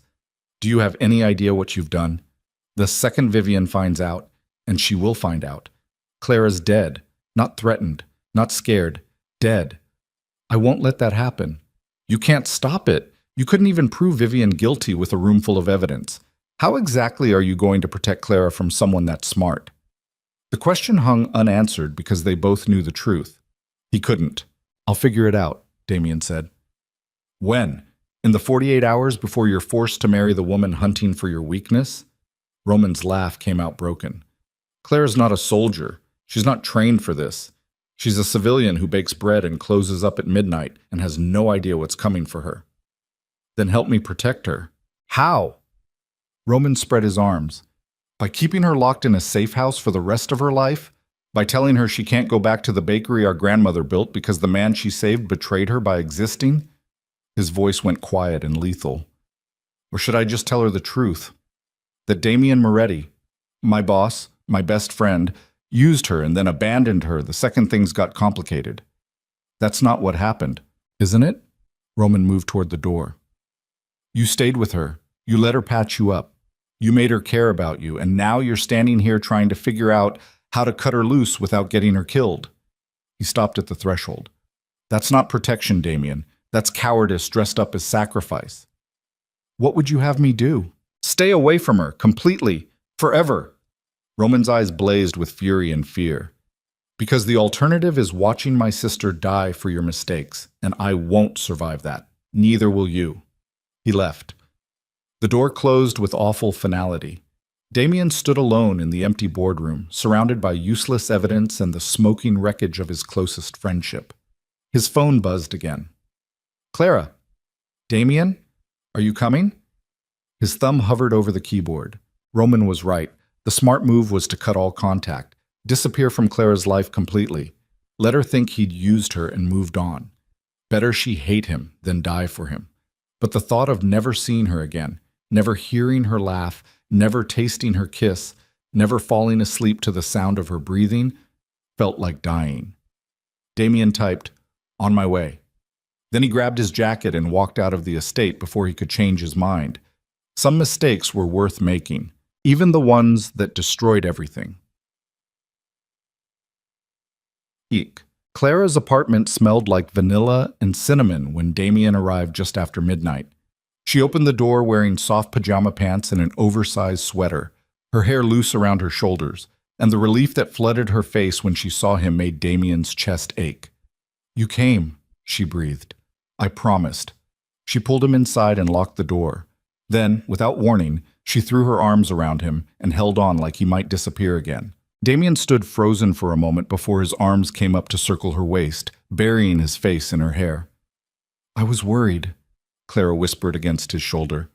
"No word for days, just those short texts. I didn't know if you were okay or—" "I'm okay." "Are you?" She pulled back, hands framing his face. "Because you look exhausted and hurt and like you're about to fall apart. Rough week. Tell me." So he did. Not everything, but enough. He told her about the evidence against Vivienne, about the confrontation that went nowhere, about his father's ultimatum and the marriage arrangement closing around him like a noose.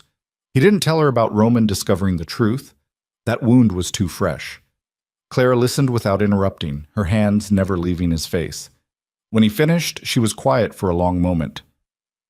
"So in 48 hours you have to marry her," Clara finally said, "unless I find proof she can't explain away." "Will you?" "I don't know." "And if you don't?" Damien pulled away, unable to hold her gaze. "Then I do what's necessary to protect the organization." "You mean you give up?" "I mean I accept reality." "No." Clara crossed her arms. "You're Damien Moretti. You don't accept anything. You fight until there's nothing left to fight for." "Some fights can't be won." "Bullshit." Her voice went hard. "You're scared. Not of Vivienne, not of your father. You're scared of what you want. Clara, you're scared because you came here that first night and found something you weren't supposed to want. Something soft and civilian and completely incompatible with your world." She moved closer. "And now you're trying to convince yourself that walking away is noble instead of admitting you're just afraid." The words cut deeper than any blade, because she was right. Damien had spent his entire life being the monster everyone expected. The heir, the killer, the cold strategist who made impossible decisions without flinching. But Clara had seen something else in him that first night. Something human, something worth saving, and terrified him more than any assassination attempt ever could. "I can't protect you," Damien said quietly. "Not from Vivienne, not from my world. The second she finds out you exist, you're dead. And I won't—" His voice cracked. "I won't watch you die because of me." "Then don't watch." Clara took his hands. "Fight beside me instead." "You don't understand what you're asking." "I understand perfectly. You're asking me to walk away and pretend this never happened. To go back to my normal life and forget the man who showed up bleeding and changed everything." Her grip tightened. "But I can't do that, Damien, because somewhere between patching your wounds and falling asleep watching you breathe, I stopped being able to imagine a world where you don't exist in it." The confession hung in the air between them. Damien stared at this impossible girl who should have been terrified of him, who should have run the moment she learned his name, who should have chosen safety over whatever insanity this was. But Clara Vale had never been good at should. "This ends badly," Damien warned. "No matter what we do, no matter how we fight, this world doesn't let people like me have happy endings. Then let's have an unhappy one together, despite everything, the danger, the impossible odds, the looming disaster." Damien laughed, actual laughter that felt foreign and genuine and absolutely wrong for the situation. Clara smiled. "What? You're insane." "Probably, but so are you for coming back here." "Fair point." She pulled him toward the couch, settling against his side carefully to avoid his healing wound. They sat in comfortable silence for a while, the city humming beyond the windows. "What happens in 48 hours?" Clara finally asked. "If you don't find the proof?" "I marry Vivienne." "And us?" Damien's arm tightened around her. "There is no us." "Can't be. Vivienne would make sure of it." "So we have 48 hours." "Clara, 48 hours where you're still yours and I'm still mine and the world hasn't ended yet. She looked up at him. Let's not waste them pretending this doesn't matter. She was right. They were both right and wrong and completely doomed. But Damien was so tired of fighting the only good thing in his life. So he kissed her. Slow and deep and desperate, like he was trying to memorize the taste of her mouth, the warmth of her body, the sound she made when his hand slid into her hair. Clara kissed him back with equal hunger, all softness and fire and reckless certainty. And for a few stolen hours in a tiny apartment above a bakery, Damien let himself pretend that love was enough, that wanting something badly enough could make it real, that maybe, just maybe, monsters deserved happy endings too. But dawn came too quickly, and with it, the text message that destroyed everything. Damien's phone buzzed at 6 a.m., waking them both from where they'd fallen asleep tangled together on the couch. He reached for it groggily, expecting another threat from Vivian or an update from his security team. Instead, he found a photo, Clara's bakery, taken from across the street, and beneath it a message from Vivian, found her, let's talk, alone, 1 hour, or she burns. Damien stared at the photo on his phone screen, Clara's bakery framed in morning light, the windows dark, the street empty, and felt something cold and lethal crystallize in his chest. Clara sat up beside him, reading the tension in his body. What is it? He showed her the phone. Her face went white. She knows. Yeah. What does she want? Me. Damien stood, already reaching for his clothes. Alone. 1 hour. You can't go. Clara grabbed his arm. It's a trap. Of course it's a trap.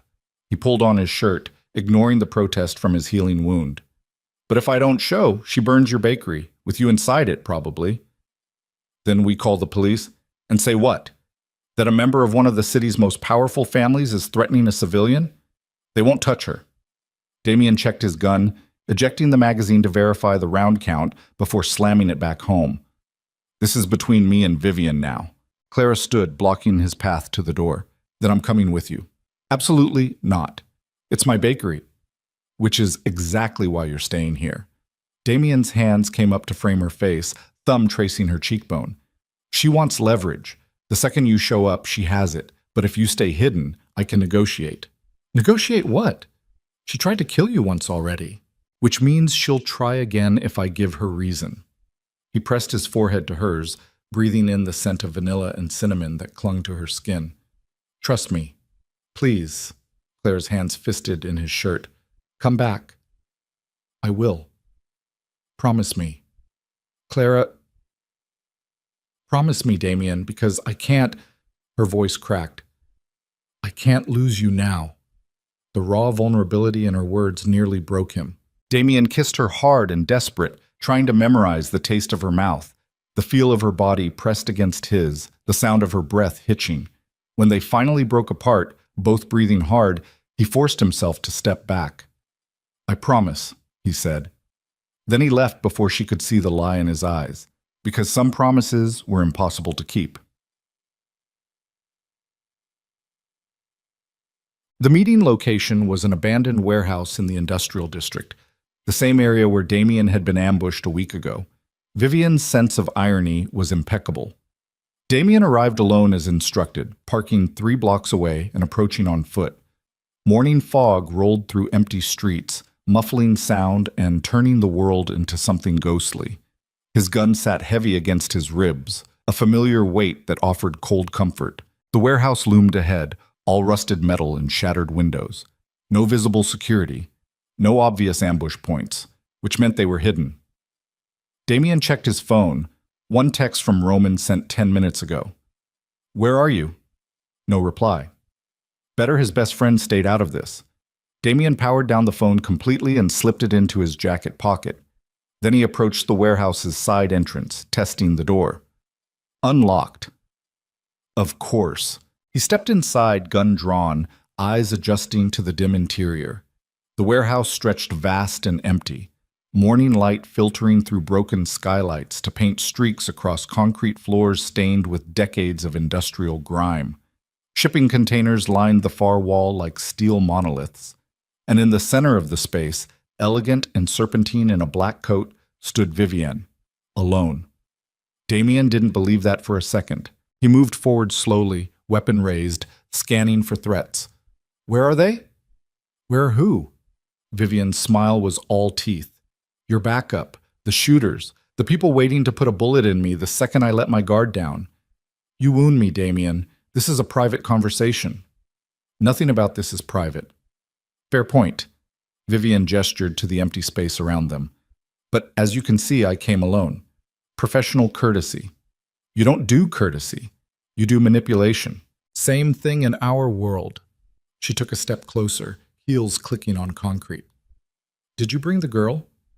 No. Smart. I'd hate to burn such a charming little bakery. Vivienne circled him like a predator evaluating prey. She's pretty, soft, completely wrong for you. What do you want, Vivienne? What I've always wanted. You, the Empire. Everything your father promised me 3 years ago before you decided playing Bachelor was more fun than doing your duty. Duty? Damien's laugh came out harsh. Is that what you call attempting murder? I call it motivation. Vivienne stopped circling, facing him directly. You needed a reminder that actions have consequences, that disappearing into civilian life isn't an option for people like us. So you tried to kill me. I tried to wound you. There's a difference. Her smile widened.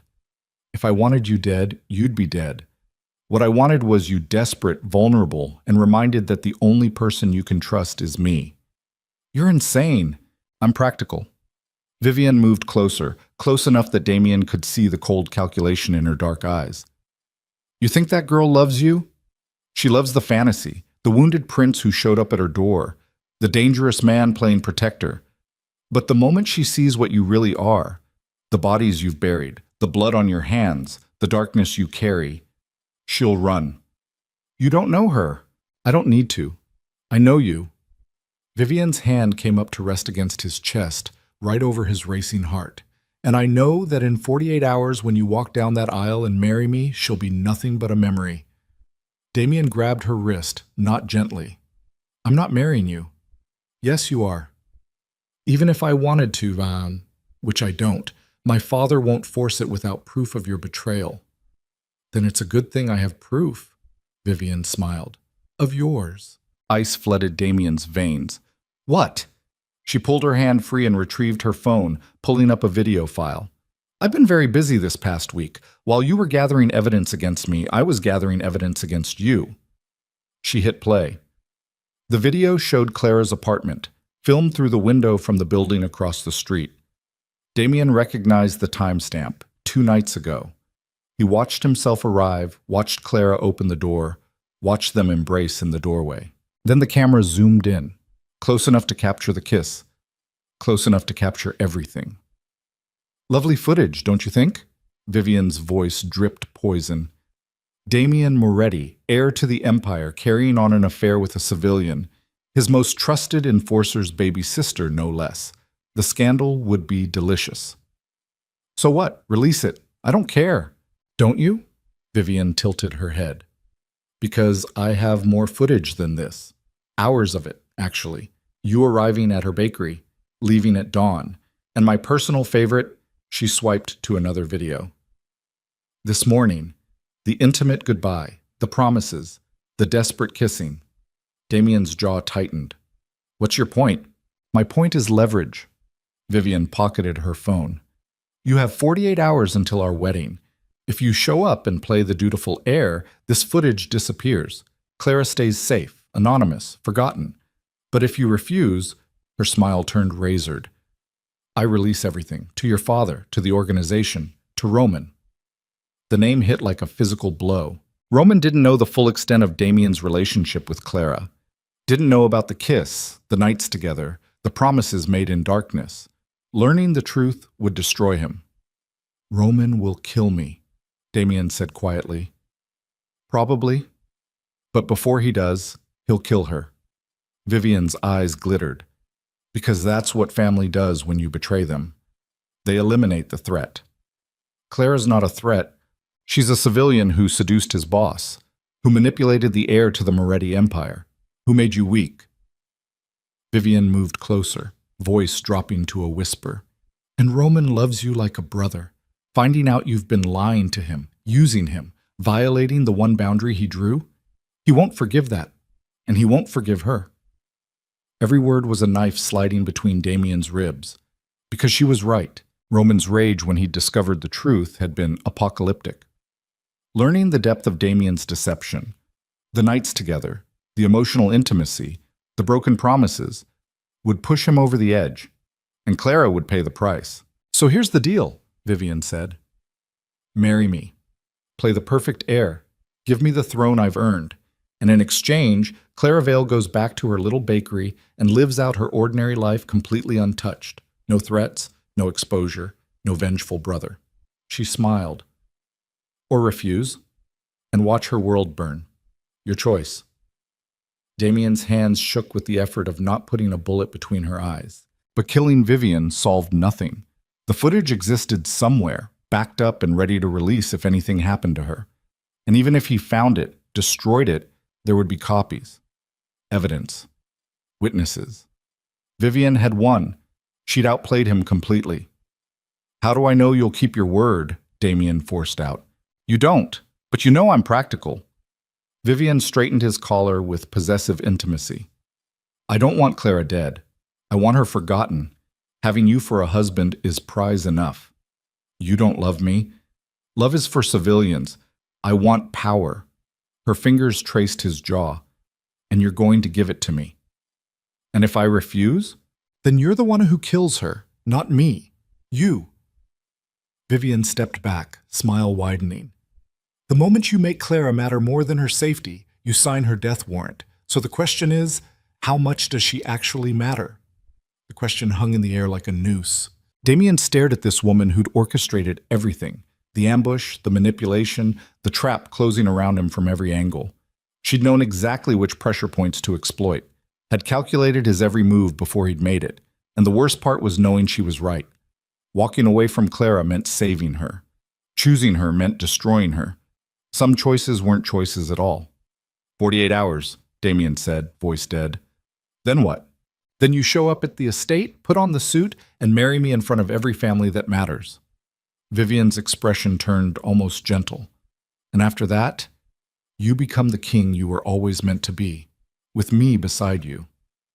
And Clara becomes a memory, a moment of weakness, nothing more. Damien's finger tightened on the trigger of the gun still hanging at his side. One shot, center mass, end this nightmare. But Vivian's eyes tracked the movement, and her smile didn't waver. Shoot me and the footage auto-releases in 6 hours, she said calmly. I have systems, Damien. Fail-safes. You can't win this by killing me. I can try, but you won't, because trying means risking Clara, and you care about her too much for that. Vivian turned toward the exit. 48 hours. Don't be late to your own wedding. She left. Damien stood alone in the abandoned warehouse, gun still drawn, everything inside him screaming to chase her down and end this. But his feet stayed rooted to the concrete, because Vivian was right about one thing. He cared too much. And caring was the most dangerous weapon anyone could use against him. Damien returned to Clara's apartment 30 minutes later to find it empty. He checked every room, bedroom, bathroom, kitchen, growing more frantic with each vacant space. Her phone sat on the coffee table, dark and silent. No note, no message, nothing. Terror flooded his system. Vivian had Clara, or Roman did, or someone worse. Damien's phone buzzed, text from Roman. We need to talk, now, estate. Don't make me come find you. A second text, this one from Clara's phone. I'm with Roman. Told him everything. I'm sorry. See.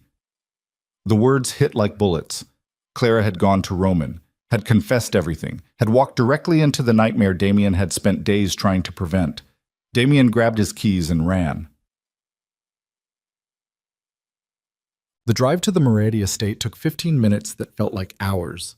Damien's mind raced through scenarios. Roman's rage, Clara's fear, the confrontation spiraling into violence. He'd seen Roman angry before, had watched his best friend dismantle enemies with cold precision. But family betrayal was different. Family betrayal made people irrational, deadly. Damien pulled through the estate gates and parked at the main house. Roman stood on the front steps, arms crossed, expression carved from stone. Alone. "Where is she?" Damien demanded, jumping out of the car. "Inside. Safe. Unharmed." Roman's voice came out flat and emotionless. "For now." "Roman!" "Shut up." Roman descended the steps slowly, each movement controlled. "Clara told me everything. The ambush. You showing up at her bakery. Her patching you up. The lies." He stopped 3 feet away. "Everything." "I can explain." "There's nothing to explain. You fucked my sister." The blunt vulgarity was so unlike Roman that it stopped Damien cold. "It wasn't like that," Damien said. "Then what was it like?" Roman's control finally cracked, voice rising. "You violated the one boundary I ever drew. The one person I told you was off limits, and you couldn't even respect that long enough to find literally any other place to hide. I didn't plan it. You never do." Roman's laugh came out broken. "That's your problem, Damien. You make impulsive decisions and expect everyone else to clean up the mess. Well, I can't clean this up, because this time the mess is my sister." "She's not a mess. She's in love with you." The words exploded out of Roman like shrapnel. "She came here this morning in tears because Vivian sent her a photo of her own bakery with a threat attached. She told me everything because she was terrified you were going to get yourself killed trying to protect her." Roman's hands fisted at his sides. "So congratulations. You didn't just use her. You made her care. And now she's got a target on her back that I can't remove." Guilt twisted like a blade in Damien's chest. "Where is she?" "Upstairs. In one of the guest rooms. Under guard." "Under guard?" "Because she tried to leave 3 times to find you." Roman's expression hardened. "She thinks you're going to do something stupid." "I am." "What?" "I'm going to marry Vivian." The words fell like stones into water, creating ripples of silence. Roman stared at him. "You're serious?" "Completely. Vivian has footage of Clara and me together. If I don't marry her, she releases it. Your father sees it. The organization sees it. And Clara becomes the civilian who corrupted the heir." Damien met his best friend's eyes. "You know what happens then, so yeah. I'm marrying Vivian, and Clara goes back to her bakery and pretends none of this happened. That's your plan? Sacrifice yourself to save her?" "It's the only plan that keeps her alive." Roman was quiet for a long moment, something complicated passing across his features. "She won't accept that." "She doesn't have a choice." "Neither do you." Roman turned back toward the house. "Come on, you need to tell her yourself." They walked inside together, climbing the marble staircase to the second floor. Roman led him to a guest room at the end of the hall where 2 guards stood post. They stepped aside without argument. Roman opened the door. Clara stood by the window, silhouetted against morning light streaming through expensive curtains. She turned when they entered, and relief flooded her face for exactly 3 seconds before she read Damien's expression. "No," she said immediately. "Clara, I know what you're going to say, and the answer is no." "You don't know. You're going to marry her." Clara crossed the room in quick strides, stopping directly in front of him. "You're going to sacrifice yourself and walk away and expect me to just accept it. It's the only way. It's the coward's way." Her voice shook with fury. "You promised me you'd fight. You promised you'd come back. And now you're standing here telling me you're giving up." "I'm not giving up. I'm protecting you." "I don't need protection." Clara's hands fisted in his shirt. "I need you to stop making decisions for me like I'm some fragile thing that'll break the second things get hard." "This isn't hard, Clara. This is impossible." "Then let's make it possible." Tears streamed down her face now, angry and desperate. "We find the original footage. We destroy it. We expose Vivian for what she is, and she has backups, fail-safes. She planned for everything."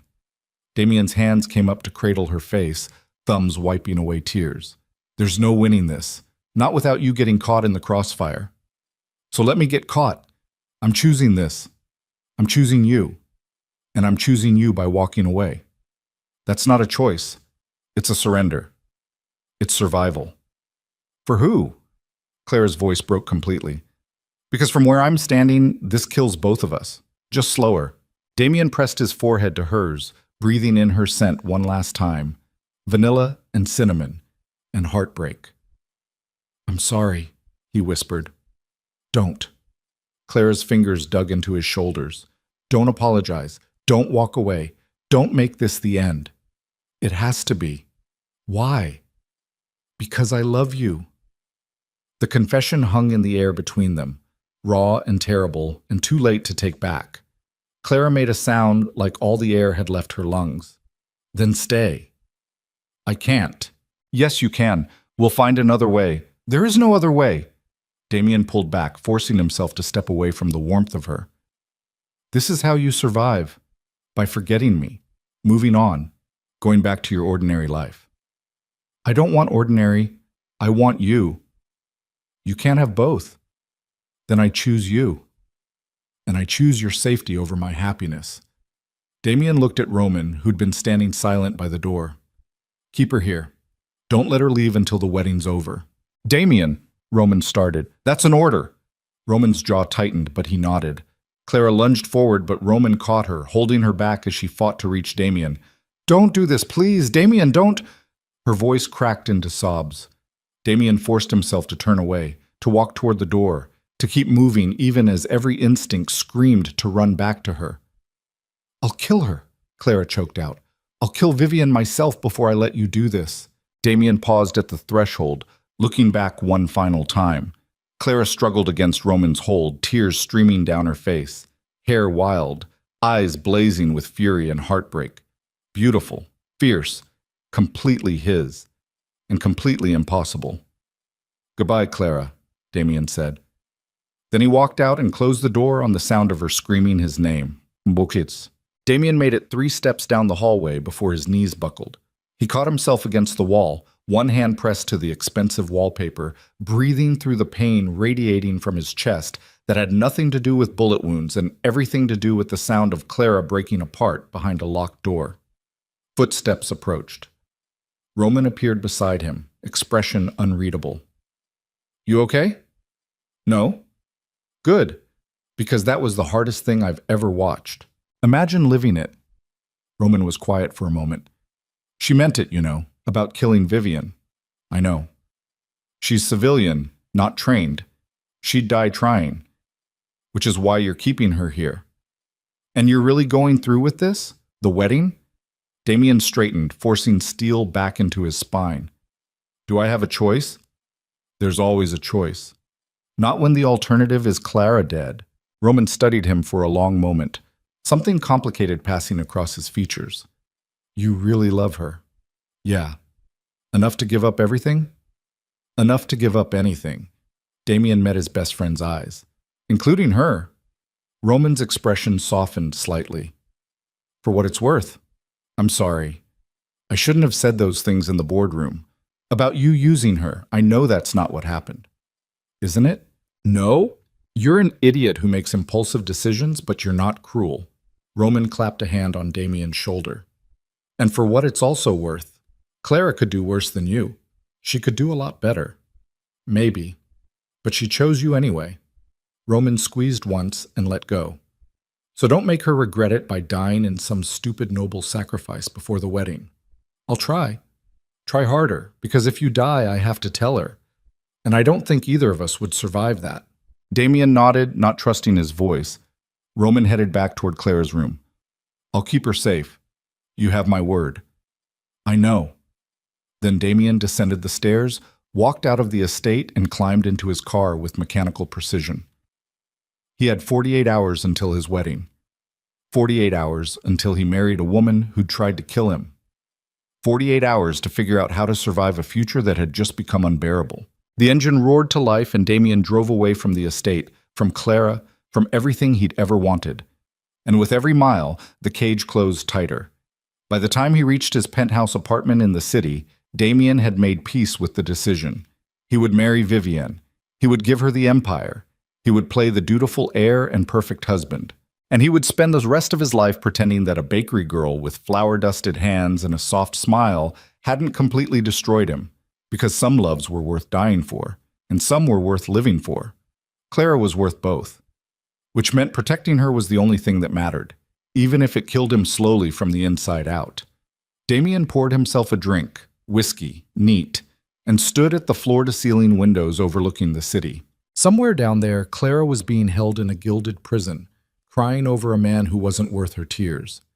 And somewhere else, Vivian was celebrating her victory, already planning how to consolidate power once the wedding was done. The empire sprawled beneath him like a living thing, violent, beautiful, unforgiving. His inheritance, his curse, his cage. Damien raised the glass in a silent toast to nothing and no one. "Here's to impossible choices," he muttered. Then he drank until the burning in his throat matched the burning in his chest. 48 hours. 2 days until everything ended, or everything began. Damien honestly couldn't tell the difference anymore. Outside, the city glittered like broken glass catching light. Beautiful and deadly, just like everything else in his world. 24 hours before the wedding, Damien's private investigator walked into his penthouse carrying a manila envelope that would change everything. "You're going to want to see this," Marco said, setting it on the glass coffee table like it might explode. Damien looked up from the whiskey he'd been nursing for the past 3 hours.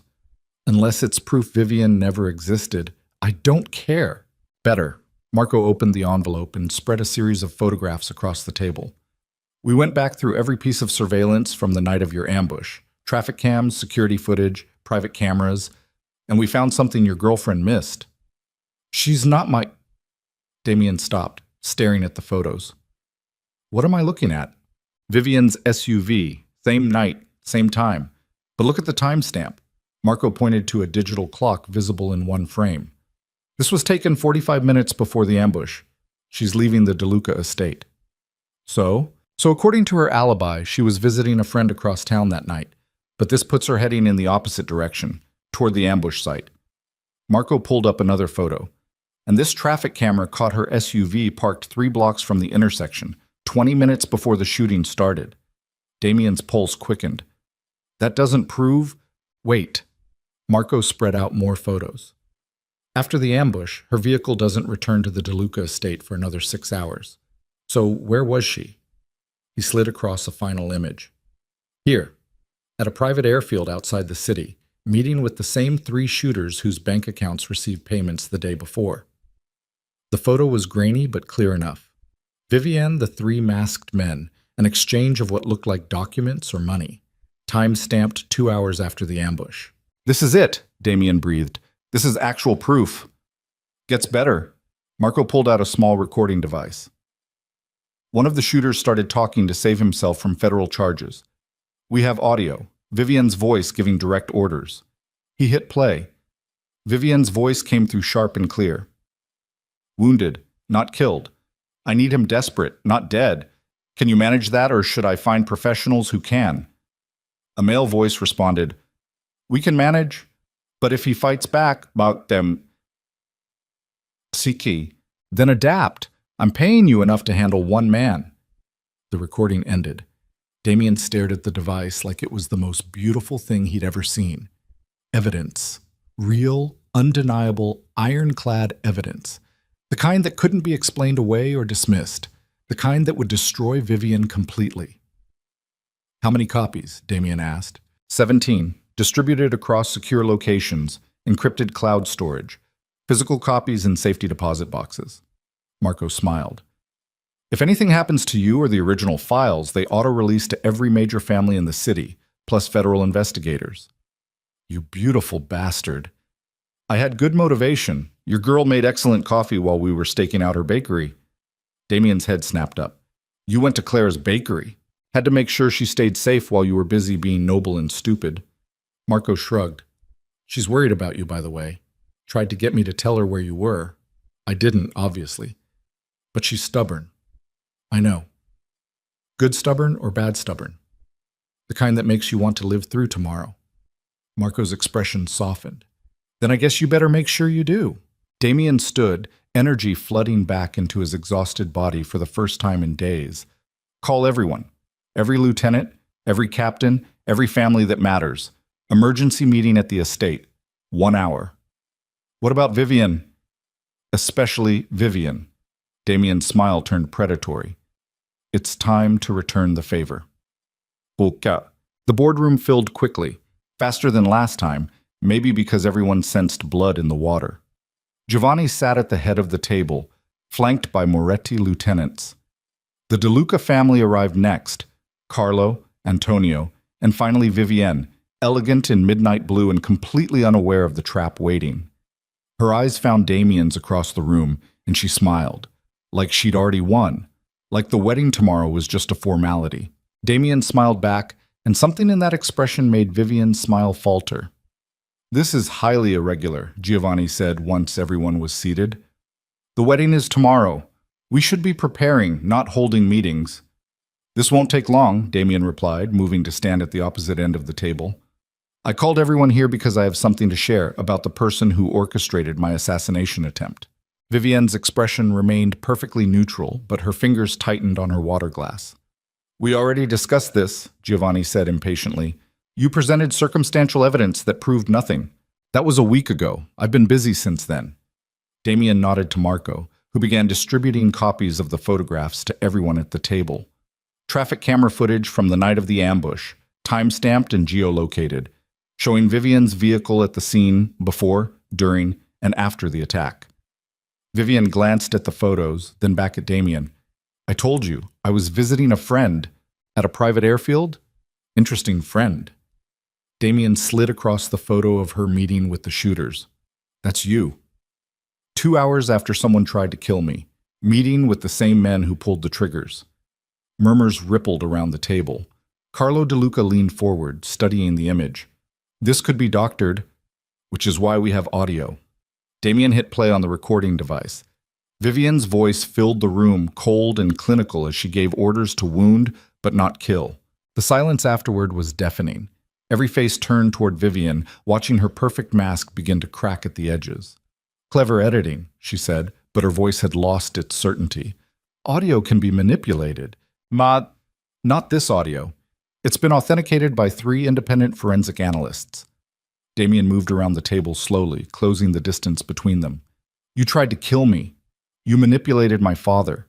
You threatened an innocent civilian, and you were arrogant enough to think you'd get away with it. Vivienne's composure finally shattered. She stood abruptly, chair scraping across marble. "This is a setup. Damien's manufacturing evidence because he doesn't want to honor the marriage agreement."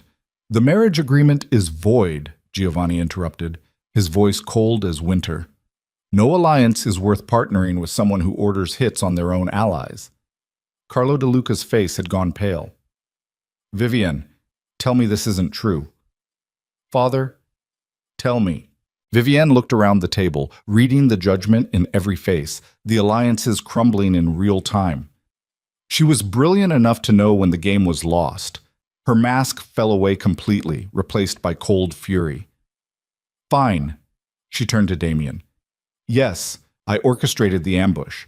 Yes, I tried to have you killed, not because I hated you, but because you were weak. Too busy playing civilian hero with some bakery girl to do your actual job." Gasps echoed around the table. "You knew about Clara?" Damien's voice went deadly quiet.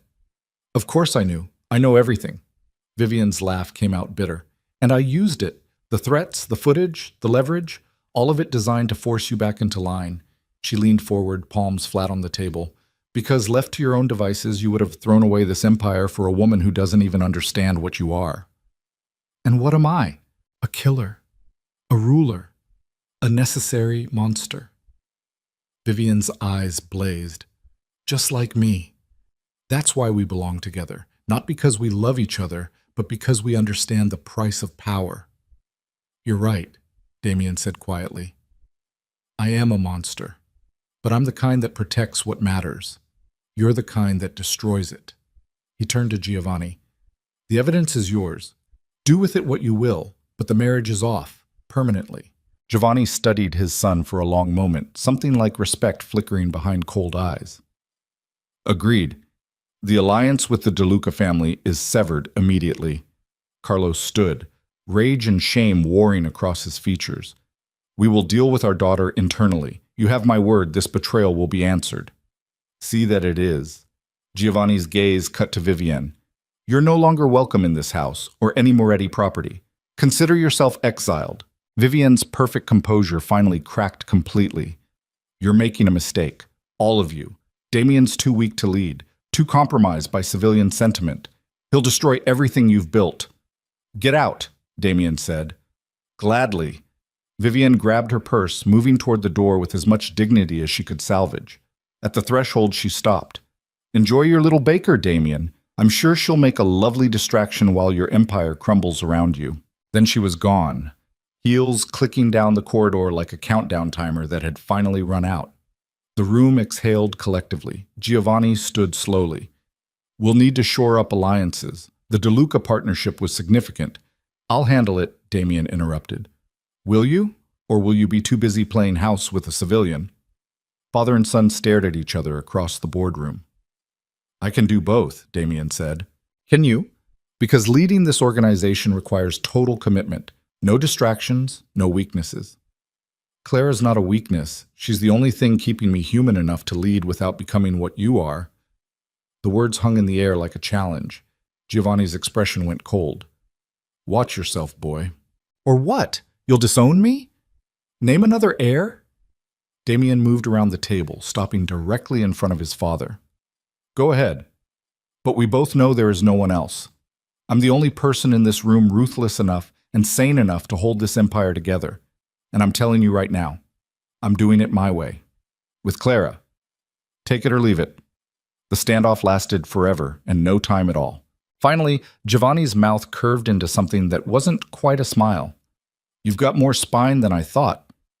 Maybe you can lead after all. Maybe I already am. Giovanni nodded once, respect earned through confrontation, not given through blood, and left the boardroom.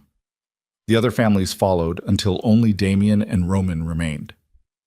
Roman had been silent throughout the entire confrontation, watching from his position by the door. Now he crossed to Damien, expression unreadable. She's still locked in the guest room, Roman said. Hasn't eaten, barely sleeps, just stares at the door waiting for you. I'll go to her. Wait. Roman grabbed his arm. Before you do, I need to say something. If this is another lecture, it's an apology. Roman's grip tightened. I judged you, called you a coward and selfish, and every other thing I could think of to hurt you. But watching you these past few days, watching you choose her safety over everything else? His voice roughened. You're a better man than I gave you credit for. And my sister's lucky to have you. Roman, but if you hurt her again, I will kill you. Best friend or not. Clear? Crystal. Roman released him, stepping back. She's upstairs. Third door on the left. Keys in my pocket, but he reached for it, then stopped. Actually, I don't think you'll need it. She's been picking the lock every few hours trying to escape. Despite everything, Damien laughed. Of course she has. Stubborn runs in the family. Roman headed for the exit. Don't screw this up. I'll try. Try harder. Then Damien was alone in the empty boardroom, surrounded by the evidence that had saved him and the silence that followed victory. He should have felt triumphant. Instead, he just felt exhausted and desperate to see the woman he'd walked away from to keep her safe. Clara had indeed picked the lock. Damien arrived at the guest room to find the door slightly ajar and the space beyond empty. He checked the bathroom, the closet, under the bed, in case she'd decided to hide. Nothing. Panic set in. Then he heard it. Soft footsteps on the roof access stairs. Damien climbed to the estate's roof garden and found Clara sitting on the edge of a stone bench, wrapped in a borrowed jacket that was 3 sizes too big, staring at the city lights. She turned when she heard him approach, and relief flooded her face for exactly 2 seconds before anger replaced it. You're alive, she said flatly. I'm alive. Good. Because I was planning to kill you myself. Fair. Clara stood, crossing to him with quick strides. For a moment, Damien thought she might actually hit him. Instead, she threw her arms around him and held on like he might disappear. I hate you, she said against his chest. I know. You walked away. You locked me up. You tried to make decisions for me like I was some helpless thing that needed protecting. I know. And then you went and saved yourself anyway without me. Damien's arms came up to circle her waist, pulling her impossibly closer. I had help. From who? Your brother, my investigator, and the memory of a stubborn bakery owner who refused to let me give up. Clara pulled back just enough to look up at him, tears streaming down her face. You're not marrying her? No. Why not? Because I found proof she couldn't explain away. Because my father exiled her. Because I decided I'd rather fight for what I want than surrender to what's expected. Damien's hands came up to frame her face, thumbs wiping away tears. And because I love you too much to let anyone take this away from us. Clara's breath hitched. Say that again. I love you. Again. I love you, Clara Vale. I love your stubbornness and your kindness and the way you make cinnamon rolls at 3 a.m. I love that you dragged me inside when you should have left me to die. I love that you refuse to let me make decisions for you, even when I'm trying to keep you safe. Damien pressed his forehead to hers. I love everything about you. And if you'll have me, knowing what I am, what I do, the darkness I carry, I promise to spend the rest of my life trying to be worthy of it. Clara was crying openly now, her hands fisting in his shirt. You idiot! You absolute idiot! Is that a yes? It's a, you better never try to sacrifice yourself for me again, or I will actually kill you. Deal. And it's a, you're going to spend the next week apologizing for locking me in that room. I can do that. And it's a yes. Clara pulled him down and kissed him hard and desperate and absolutely certain. It's always been yes. Damien kissed her back like a drowning man finding oxygen, pouring everything he couldn't say into the press of his mouth against hers. When they finally broke apart, both breathing hard, the city glittered below them like scattered diamonds. What happens now? Clara asked. Now I take over the organization properly, shore up alliances, make sure Vivian stays exiled, run an empire. Damien tucked a strand of hair behind her ear. And somewhere in all that, I sit in the corner of your bakery every morning and drink your terrible coffee. My coffee's not terrible. It's aggressively mediocre. Then don't drink it. I'll drink anything you make. Clara laughed, the sound bright and genuine and absolutely perfect. What about Roman? He's still furious with you. Roman gave me permission to date his sister, and a death threat if I screw it up. So really, we're closer than ever. You're impossible. You love me anyway. Unfortunately. But her smile said otherwise. They stood on the rooftop for a long time, wrapped in each other's warmth, while the city breathed below them. Somewhere in the sprawl of lights and shadows, Vivian was licking her wounds and planning her next move. Somewhere else, Giovanni was calculating how to turn his son's civilian entanglement into political advantage. But up here, none of that mattered. Up here, there was only Clara and Damien and the impossible future they'd fought for. I have one condition, Clara said eventually. Name it. The bakery stays mine. Not protected by the organization, not absorbed into Moretti property, not turned into some money laundering front. Mine. Deal. And you don't send armed guards to stand outside like creepy gargoyles. I can't promise that. Damien, best I can do is discreet guards who pretend to be customers. You won't even know they're there. Clara sighed. Fine, but they have to actually buy something. I'm not running a charity. They'll buy so many croissants you'll run out by noon. Then I'll make more. She looked up at him, expression softening. Are you really sure about this? About us? Because once people know, there's no going back. I've never been more sure of anything. Even though I'm civilian? Even though your world and mine don't fit? They'll fit. We'll make them fit. Damien kissed her forehead. Besides, I'm pretty sure your world is the only thing that's going to keep mine from turning me into something unrecognizable. No pressure. You can handle it. Can I? Clara, you patched up a gunshot wound with embroidery thread and locked a mafia heir in a guest room against his will. You can handle anything. She smiled. Fair point. They descended from the rooftop together, hands intertwined, and walked through the estate that would become as familiar to Clara as her own bakery over the coming months. Roman waited in the main hall, arms crossed, expression carefully neutral.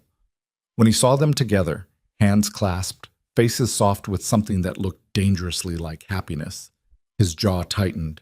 Then he sighed. I'm going to regret this, Roman said. Probably, Damien agreed. If you hurt her, you'll kill me. I'm aware. You've mentioned it 3 times today. 4 times, Clara corrected. He sent me a text earlier just to reiterate. Roman's mouth twitched. Because apparently my best friend is an idiot who needs reminding. I'm standing right here, Damien said. I know, that's why I'm saying it. But Roman's expression had softened slightly. Take care of her. With my life. Good. Roman nodded once, then looked at his sister. You sure about this? Clara squeezed Damien's hand. Completely. Then I guess I'm happy for you, both of you. Roman headed toward the exit. But seriously, Damien, don't make me choose between you and her, because we both know who I'm picking. As you should. Roman left, and Clara and Damien stood alone in the marble entryway of the estate that had witnessed generations of violence, power, and ruthless ambition. Your family's intense, Clara said. You're part of it now. Welcome to the circus. Should I be worried? Terrified, probably. Damien pulled her close, resting his chin on top of her head. But I'll be right beside you through all of it. Promise? Promise. 1 year later, Clara's Corner Cafe had become the worst-kept secret in the criminal underworld. Everyone knew the tiny bakery on the corner of 5th and Morrison belonged to Damien Moretti's girlfriend. Everyone knew the quiet man in the expensive suit who sat in the corner booth every morning drinking espresso and working from a tablet was the heir to the most powerful crime family in the city. And everyone knew better than to cause trouble within 3 blocks of the establishment. Clara had adapted to her new reality with surprising grace. She'd learned to read the subtle signs of danger, the way Damien's guards positioned themselves, the tension in his shoulders when a threat emerged, the coded language he used when business called during their quiet mornings together. But she'd also maintained her boundaries. The bakery stayed hers. The recipes stayed secret. The warmth and safety of the space remained untouched by the violence that defined Damien's world. It was a strange, imperfect balance, but it worked. Damien arrived at 7 a.m., like clockwork, nodded to the discreet security team positioned across the street, and stepped into warmth and the scent of fresh bread. Clara stood behind the counter, flour dusting her apron, her hair twisted into a messy bun. When she saw him, her face lit up the way it always did, like he was something good instead of something dangerous. You're late, she said. Meeting ran long. Everything okay? Fine. Just a territorial dispute with the Italians on the north side. Nothing exciting. Clara poured his espresso and set it on the counter. Your definition of nothing exciting is deeply concerning. Welcome to my world. Our world, she corrected. Damien's mouth curved into a rare, genuine smile. Our world. He settled into his corner booth, the one with perfect sightlines to both entrances and the kitchen, and opened his tablet. Business emails, territory reports, the endless administrative work of running a criminal empire. Clara brought him a croissant he hadn't ordered, setting it beside his espresso.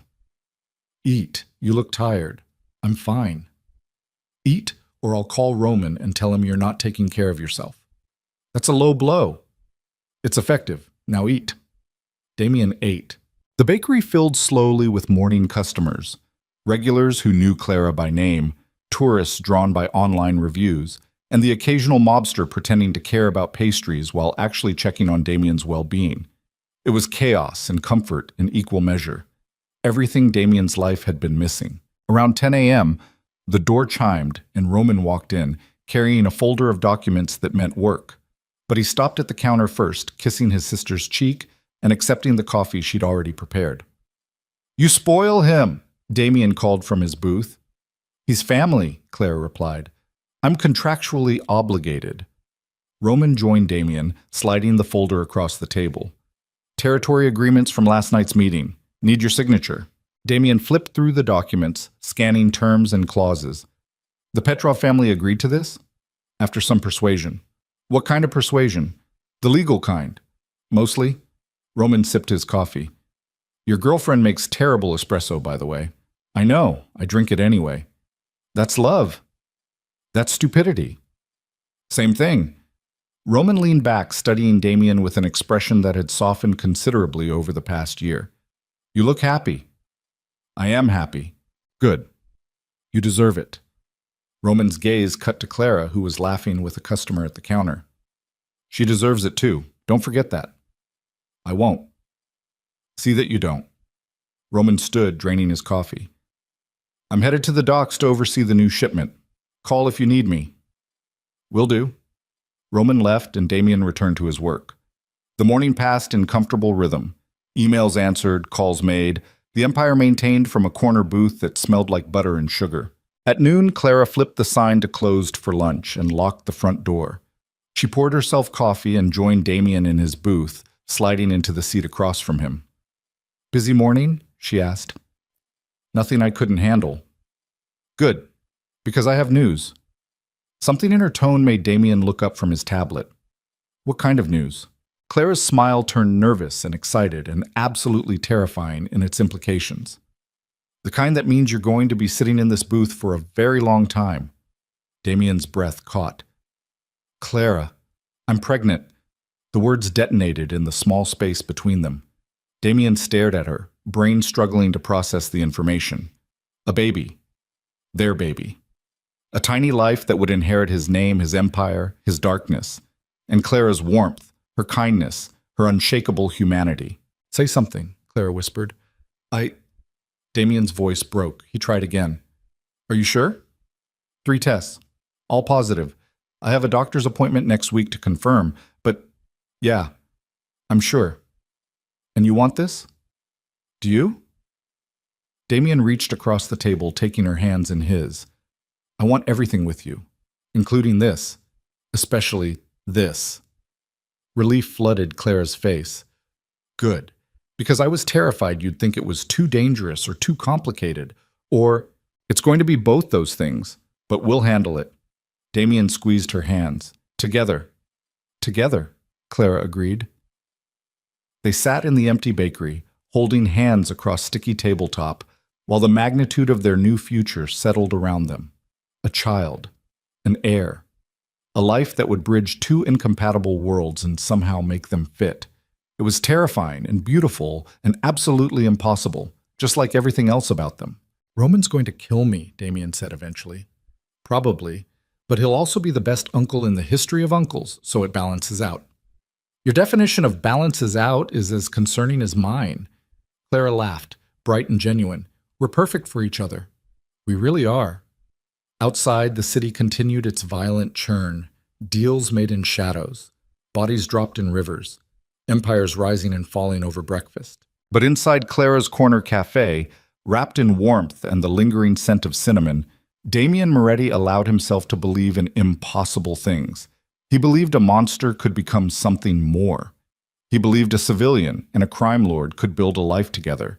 He believed their child would inherit the best of both worlds instead of the worst. And most importantly, he believed that the woman sitting across from him, with flour-dusted hands and a soft smile and absolutely no idea how completely she'd saved him, was worth every sacrifice, every fight, every impossible choice he'd made to keep her. I love you, Damien said. Clara's smile widened. I know, you tell me every morning. I'll tell you every morning for the rest of our lives. Good. She stood, moving around the table to slide into the booth beside him. Because I plan to hold you to that. Damien wrapped his arm around her shoulders, pulling her close, and stared out at the city that had shaped him into something deadly.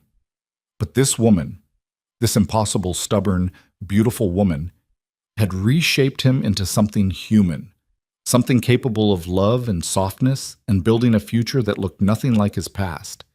It wouldn't be easy. Nothing about their life together would ever be easy. But sitting here, with Clara warm against his side and their unborn child growing between them and the bakery humming with the promise of ordinary days to come, Damien Moretti finally understood what his father had never learned. Power meant nothing without something worth protecting, and he'd found his worth in a tiny bakery that smelled like home. The end? What? Epilogue. 5 years later, a small boy with dark hair and his mother's green eyes sat in the corner booth of Clara's corner cafe, carefully drawing pictures while his father worked beside him. The city still feared the name Moretti, but in this space, that name just meant family. And family, messy, imperfect, dangerous, beautiful family, was the only empire that truly mattered.